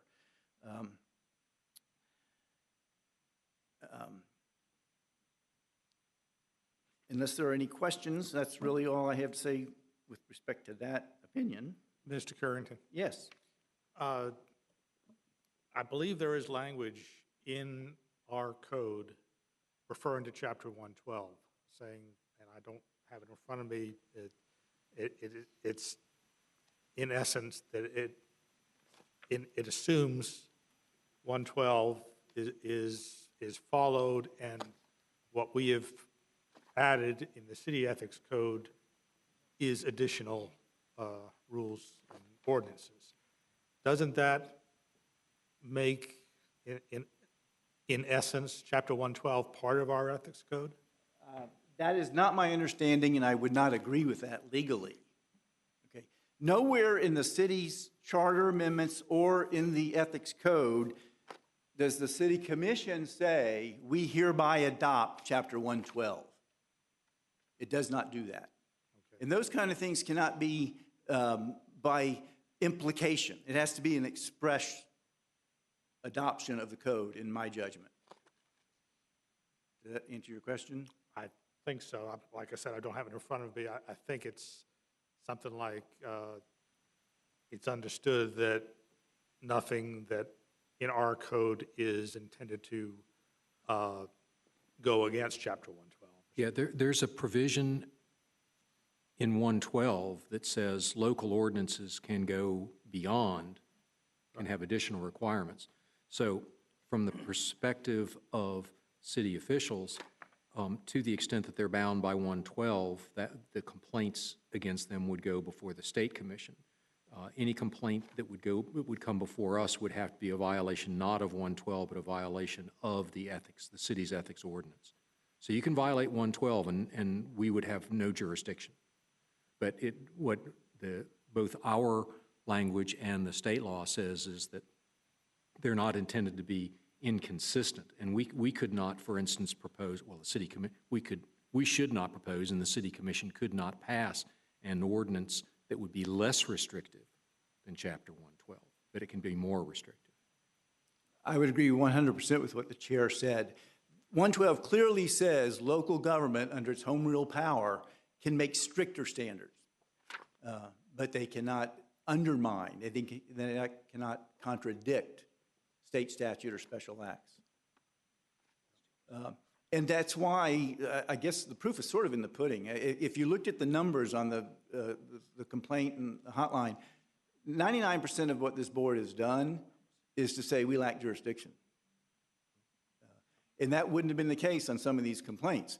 The complaint with the city manager was referred, or a letter was sent to the State Ethics Commission because this board concluded that it did not have the jurisdiction, which was my recommendation, but that was a board agreed that it lacked jurisdiction. And that was a misuse of public position argument. Clearly prohibited under the state code, not prohibited under the city ordinance.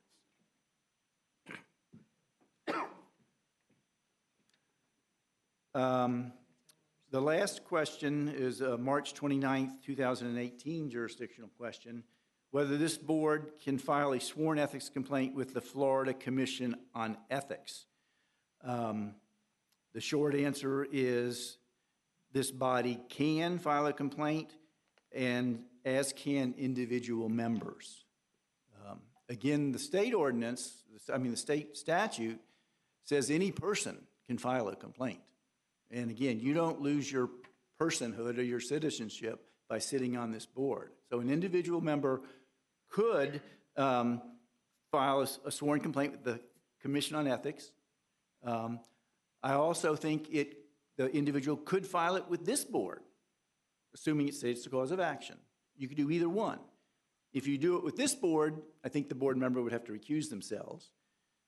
If the entire board voted to file a complaint based on the city ordinance, then this entire board would have to recuse itself. So that becomes quite a quandary. And you might then choose, if it's also a violation of the state ethics code, you might want to choose to refer it there instead to avoid the recusal issue. Just to provide a little bit of background, this came up as a result of some of our early discussions about having little to no jurisdiction. And if we got a complaint that we got deep enough into to say this is really an ethics problem, but it isn't a violation of the city's ordinance, but it appears clear to us that it is a 112 violation, that the board might very publicly vote to direct a board member, probably to direct the chair on the board's behalf to file a complaint with the State Commission on Ethics based on what we had learned about in doing our background work, in what we had learned about a violation of Chapter 112. So we were trying to find ways to make ourselves relevant where we had information that wasn't within our jurisdiction, but that was clearly a violation somewhere. And if I might add, this is sort of an aside because it wasn't really a jurisdictional question, but I've written an opinion about whistleblower protection. So if one of you were to file a complaint, much like in Chapter 112, I think an individual member who commits perjury or files a complaint with a malicious intent to injure the reputation with knowledge that the complaint contains one or more false allegations, you could be personally liable for sanctions. And whistleblower protections don't always accrue to people in that situation. So again, I would encourage you to talk with counsel before you file a complaint if you choose to go down that path. Questions, Mr. Currington? What was the outcome of the conversation about this board if we found that there was a violation of 112 moving forward with filing a complaint with the State Ethics Board? We just had talked about it, that would be a possibility. I know some part of the discussion was having an individual do it at the board's direction to provide some cover for that the person wasn't acting solely as an individual, but was acting under color of the board's vote. We did ask the executive director of the Florida Ethics Commission. We wrote a letter asking if the board could do a direct referral, saying, we found this and we believe it's not in our jurisdiction, but you may be interested in it. And they wrote back, and we substantiated that there's only certain entities that can do that direct referral, kind of like it's the governor, it's a state attorney, it's certain individuals. Local ethics boards like this don't have that. authority. So that's where I think we came up with that an individual would need to actually act in an individual capacity and file the complaint. The ethics board itself, as an entity, could not. That's correct. And the other entities, the FDLE, could do that. Okay. So Julie is absolutely right in that statement. And my recollection, if it doesn't fail me, is the board was contemplating a letter or whatever, but I think it's the Verlindia Doss, I think, wrote the opinion letter. I forget whether she was the executive director at the time or chief counsel or whatever. But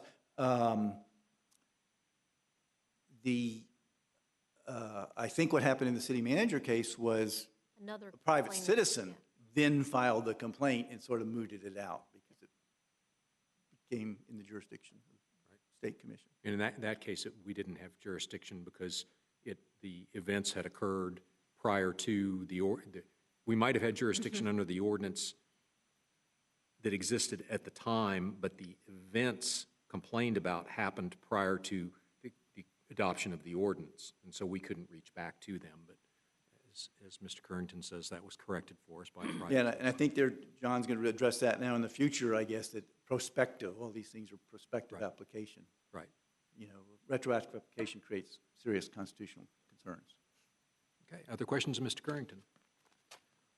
Perfect, thank you. Thank you. And that's a great segue. We're going to go next to the issue of whistleblower. We had talked last month about how we needed to understand a little bit more about how whistleblower worked at the state level, at the local government level, and how it might or might not apply to us. And Mr. Reed is going to give us the nickel tour.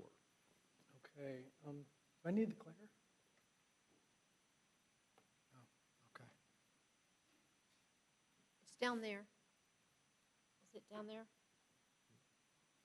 Hold on, we gotta find it.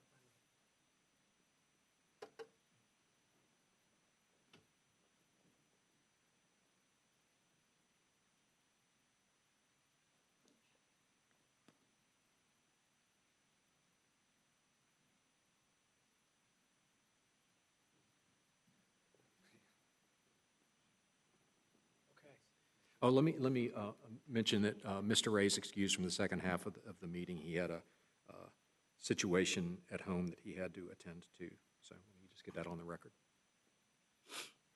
Okay.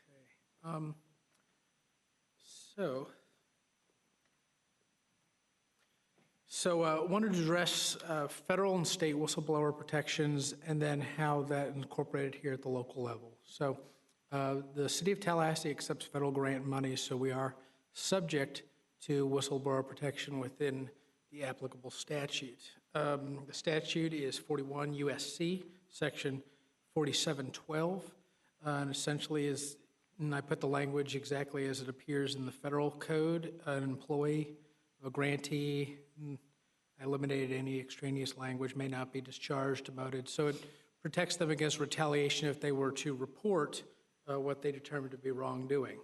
Oh, and this is only a slide. This is not in your packet. So the next issue is who do you report to? Now, the state statute does explicitly say who can receive the whistleblower complaints. Federal, under the statute that we are operating under, that 41 USC 4712, they actually list a large number of people, a member of Congress or a representative of a committee of Congress, Inspector General, the Government Accountability Office, federal employee responsible for contract or grant oversight, authorized official of the Department of Justice or other law enforcement agency, a court or grand jury, and a management official or other employee of a contractor, subcontractor, or grantee who has the responsibility to investigate, discover, or address misconduct. So this is an issue that is really outside. Our employees do have federal whistleblower protections available to them, but they would not necessarily go to the city employee. They have those people enumerated in federal statute who they would go to.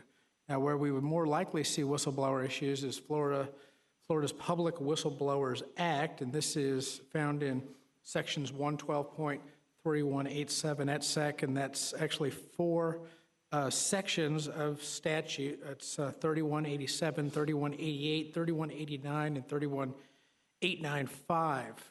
The first one, 3187, generally goes over adverse actions, provides some definitions, and we'll get more into those details. And that is an important section because even though 3189 lays out procedures for local governments actually goes back to 3187. Now, 3188 is the issue of confidentiality, and whistleblower protections do provide great confidentiality protections, and we'll get into that in a later slide as well.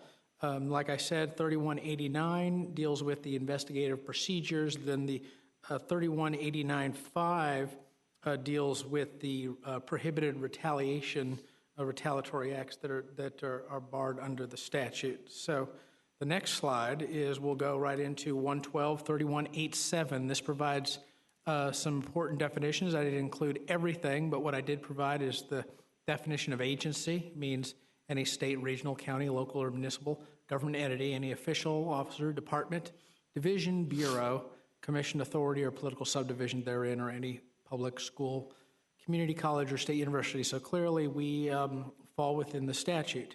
Now, the other issue that we'll want to address later is what is an adverse action or an adverse personnel action, and that could be anything from a discharge to a suspension, transfer, or demotion, withholding bonuses, and then another issue which I don't think is in here, but one that people don't commonly think of is if somebody gets a somewhat negative evaluation that may not be based on its merits, but could be subconsciously driven by retaliation. So that's something that should be considered.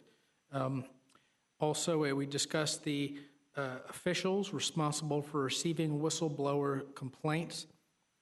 And this is an area where the state whistleblower, it's good for state actors. Local governments, it delegates a lot of responsibility to the local governments, and if the local government does not take the necessary actions, then you don't really have the benefits of the whistleblower. So here, it says that, talks about who the disclosures would be, and it mentions inspector generals, et cetera. That's in the first part of paragraph 6. The part that I included was only the portion that deals with local governments. It says for disclosures concerning a local governmental entity, including any regional, county, or municipal entity, special district, community college, district, or school district, or any political subdivision of any of the foregoing, the information shall be disclosed to the chief executive officer as defined in 447.203 subsection 9 or other appropriate local official. Now, if you go to the reference statute, chief executive officers then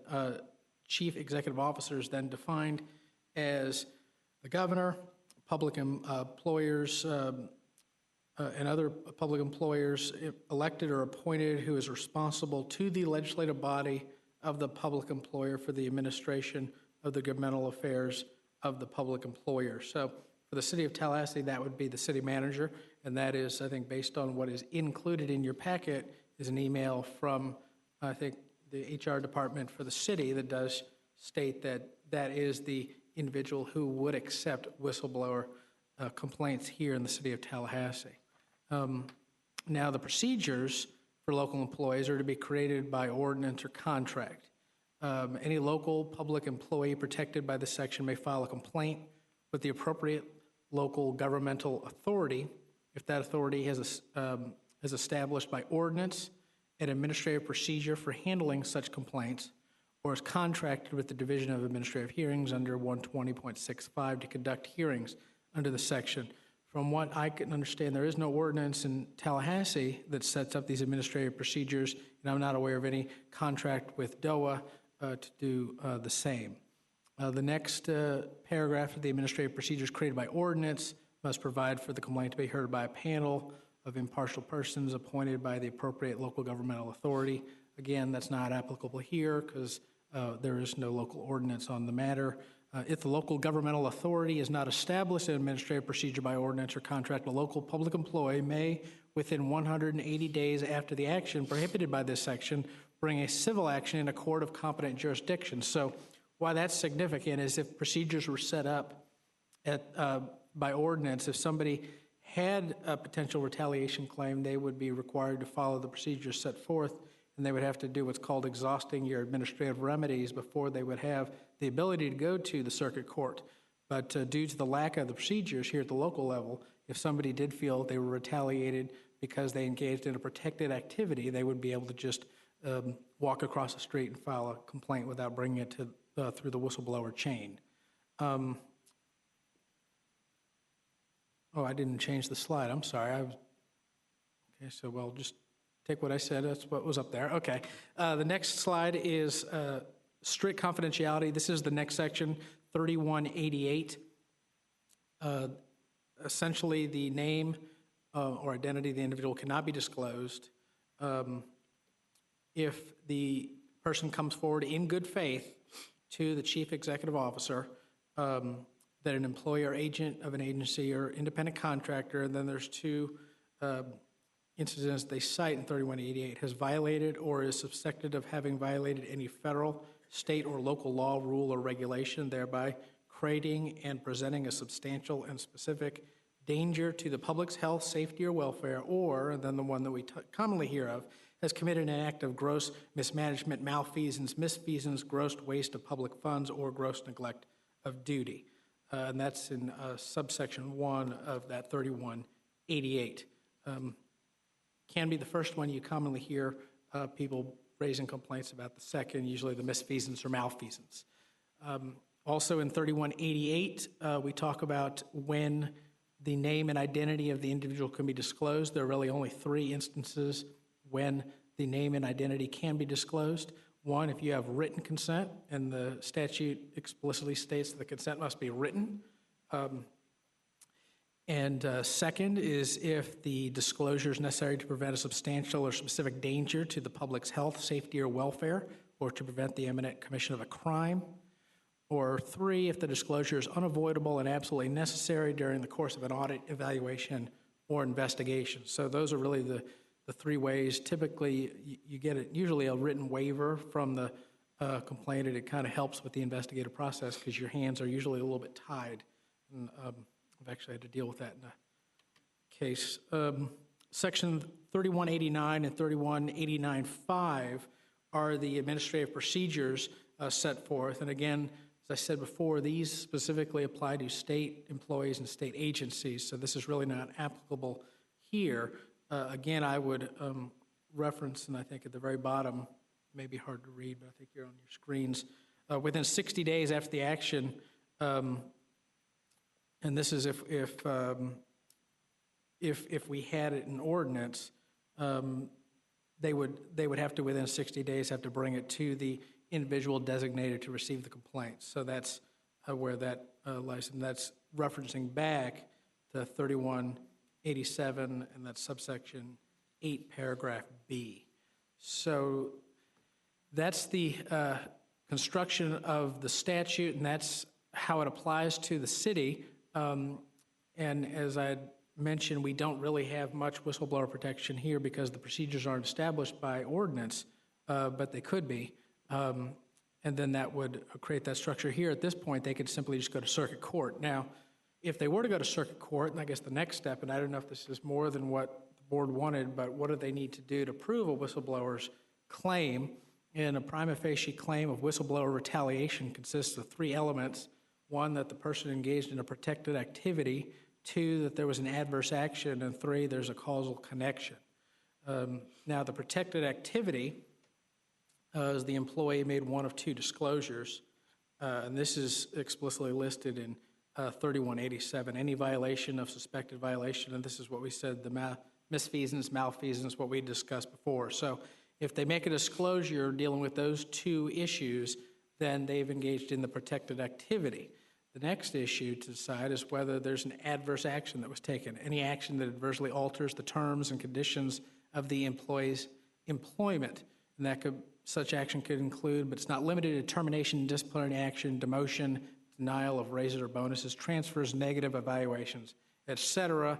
And there is a list of examples that we provided in one of the first slides where they do list some of those examples. Now, the issue of causal connection the courts, and I do actually cite some case law here out of the 4th DCA, which says that this causal connection is to be broadly construed, and simply that they have to show that the protected activity and the adverse action are not completely unrelated. So that's a pretty low bar. The complainant then must show that the person taking the adverse action knew of the protected activity, so that you have to have some intent there, and then there must be some temporal proximity between the protected activity and adverse action. So when did it occur? Now, whoops, I didn't hit it long enough. Whoops, hold on, I skipped one. Okay, and then the next one is the issue of burden shifting. And if the claimant is able to prove those 3 elements, the burden then shifts to the employer, and they could raise a defense. And if they, and essentially what they would have to show is they would have to proffer a legitimate non-retaliatory reason for why they took that adverse action. If they're able to proffer that legitimate non-retaliatory reason, then the burden shifts yet again back to the complainant. And at that time, they have to then show that the proffered reason for the adverse action was simply pretextual in nature and was not the real cause of the unlawful action. And both of those issues, the shifting and the shifting back, are both found in this case that were cited here, Rice Lamar v. City of Fort Lauderdale out of the 4th DCA. So now I have my questions slide, if anybody has any questions. Questions, Mr. Reed, on whistleblower? So let me do a couple takeaways for the board. If a complaint comes in where somebody clearly wants to make a whistleblower complaint to this board, what should be our reaction? I would say if somebody were to call and speak to the ethics officer staff, and say, I'd like to make a whistleblower complaint, I think the recommendation should be the call should be immediately terminated and say, we are not the proper office to make this complaint. You need to call the city manager and terminate that way. If it's put into writing, I think they should still be directed toward the city manager. The issue that I think that raises is now, is it a public record, and when does the confidentiality attach and when does it not attach? And I think that's something that would probably have to be decided on a case-by-case basis. I think we had discussed in our code that we put forward to the commission for its consideration, we had said if there is a complaint filed with this board that really belongs with some other board or some other agency, whether it be law enforcement, the state commission, we had a provision in our code that said that issue would be placed into abeyance. So I think that we could argue that that issue would be a complaint that would be received by our board. It would not get to the probable cause panel, so I do think we would be permitted to maintain confidentiality because we would still be in that preliminary stage of accepting an ethics complaint. Okay, so the way I understand this, to be clear for everybody, is we cannot offer, this board cannot offer whistleblower protection to anyone who would file a complaint with us. And anybody who's seeking whistleblower protection needs to be shooed away from us, since we can't offer it, and whatever they tell us could become a public record and can come back to bite them. Now, the city, if the city were to adopt an ordinance about the procedure, could the city, and so to say that you could file a whistleblower complaint, right now it would have to be with the city manager, or if it involved the city manager, with one of the other city officials.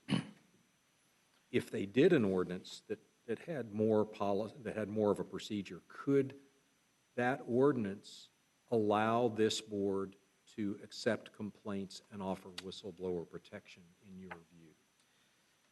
Well, as Mr. Currington said, you ask 6 lawyers, you'll get 6 different opinions. So my opinion is that it would. I think currently the I guess it's unwritten policy, it's being utilized by the city, is that it's the city manager, but then I think in the document that you have before you is, what if the subject matter of the complaint is the city manager? The statute does provide or other appropriate local official, but it doesn't provide a definition. So I think in the email that you've received, it states that that could be any of the other 8 of our magic 9 people. I don't necessarily agree with that opinion. I think that's too broad. I think that it would be best if the city were to establish strict,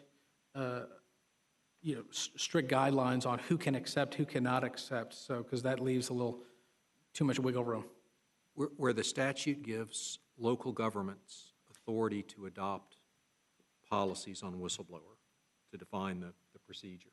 Yes, but in the 3187, 3188 apply to the state, but then they also do trickle down to the locals. 3189 is where they say this is state only, local governments, you're on your own, come up with your own procedures.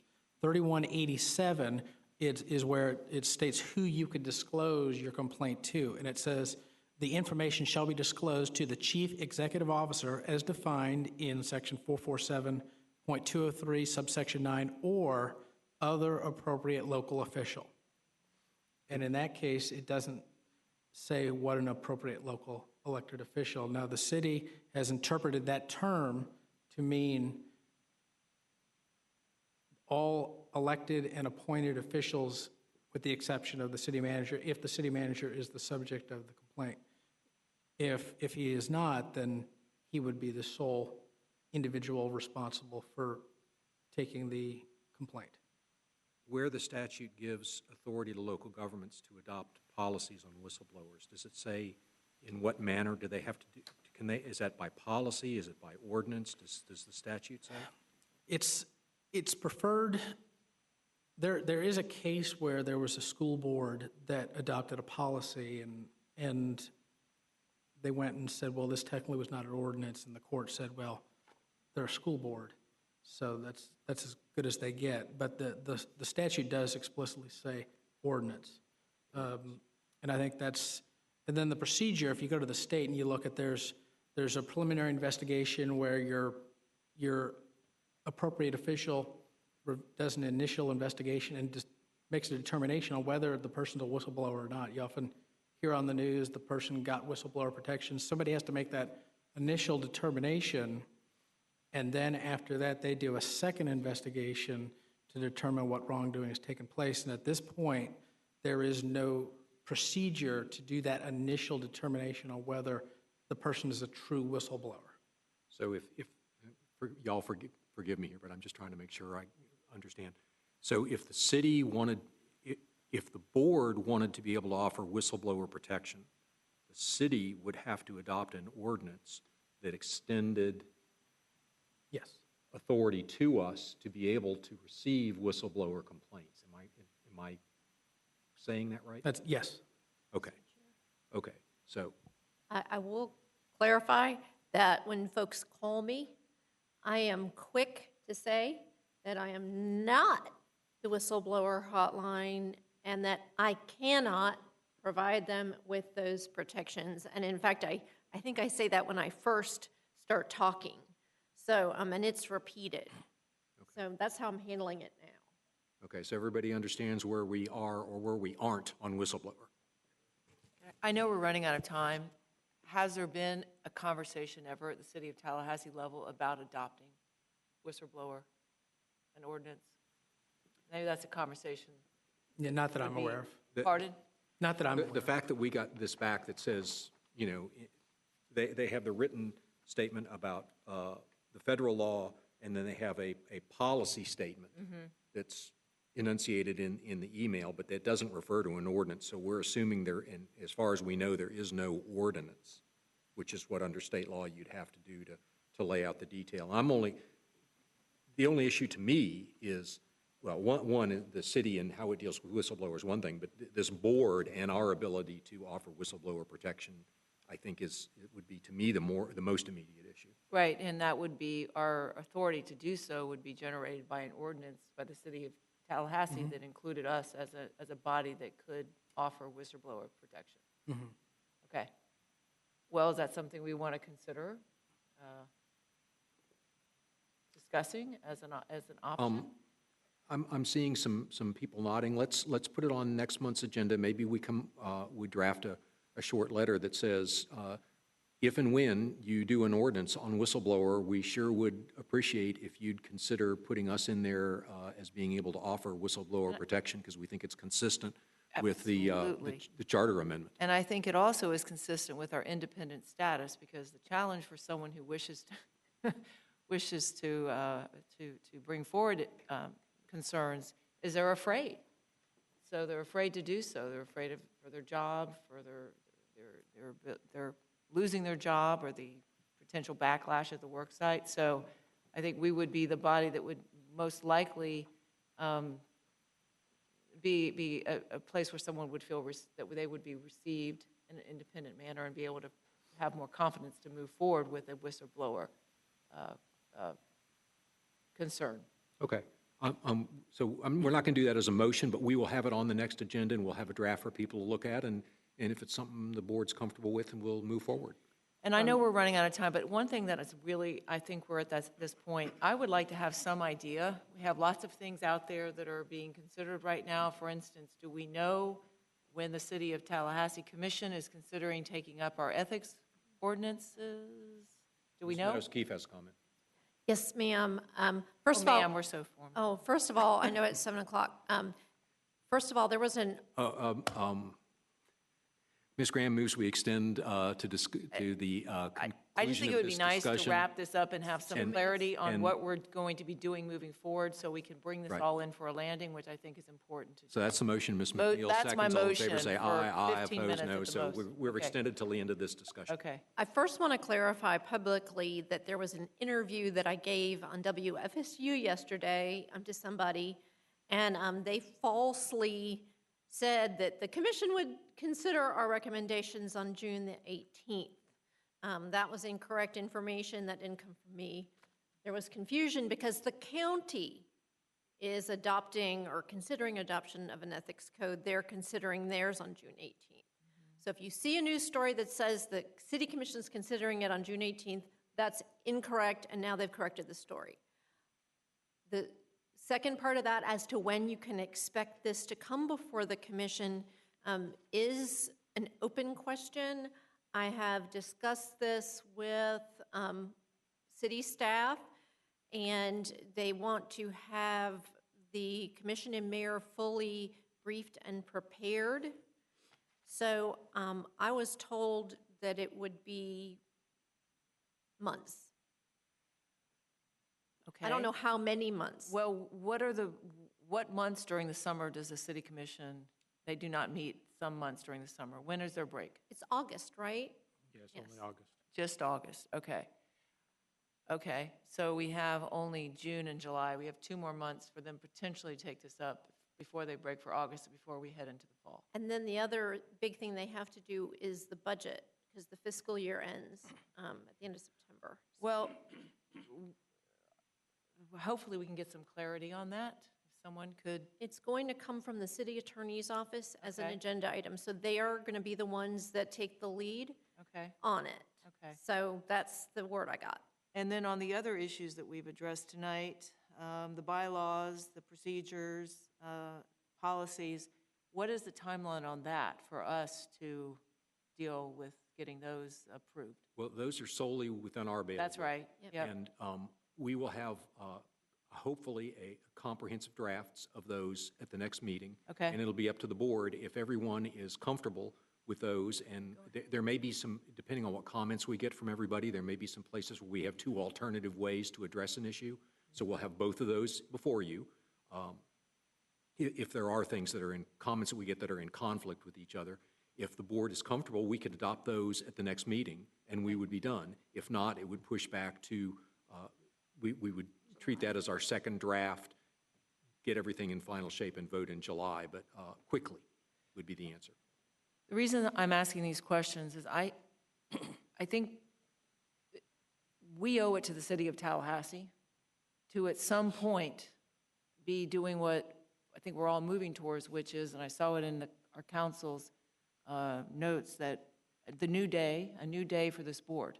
And in order to achieve that new day, we have to have all of these issues resolved.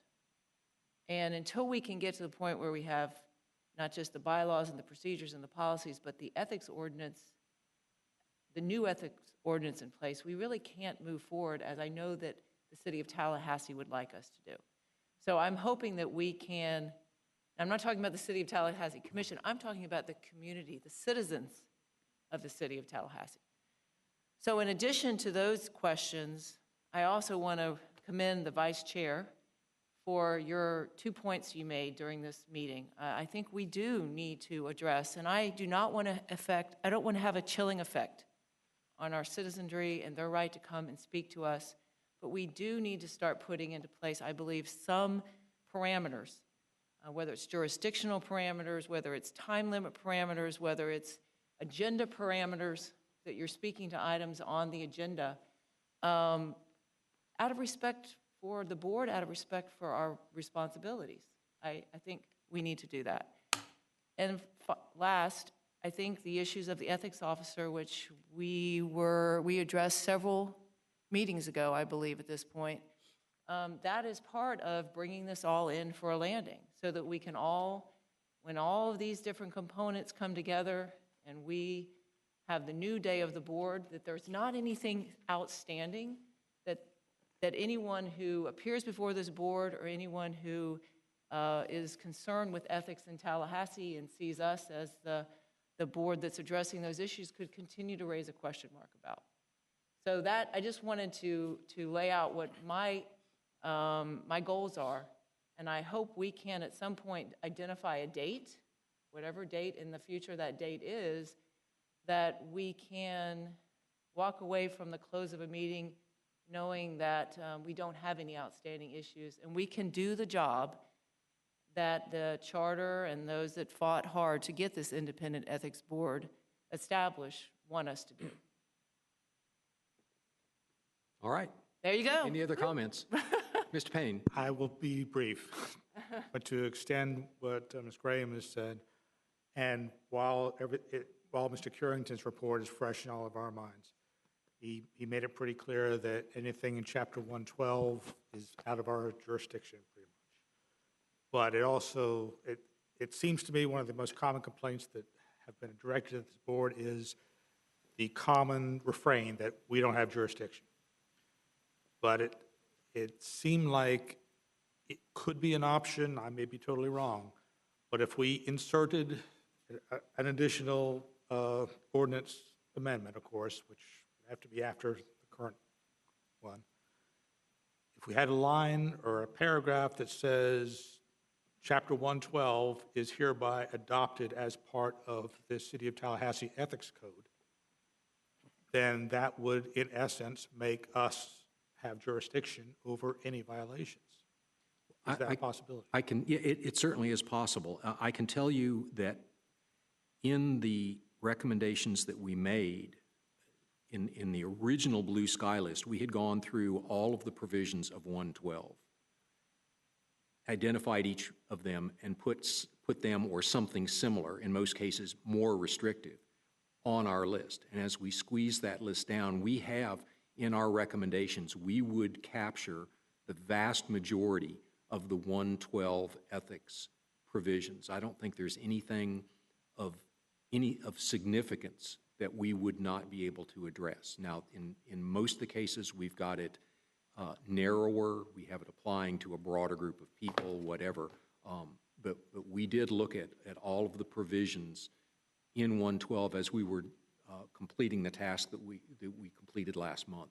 So we would be a long way there. The advantage Mr. Curington would point out to simply adopting 112 is that while you get duplication, you're not more restrictive, but you also pick up the entire body of administrative and case law that interprets all those provisions of 112. So you've got dozens, hundreds of opinions that tell you what those words in 112 mean, whereas when we had proposed things that were maybe more restrictive, you could then have to litigate what those more restrictive terms ultimately meant.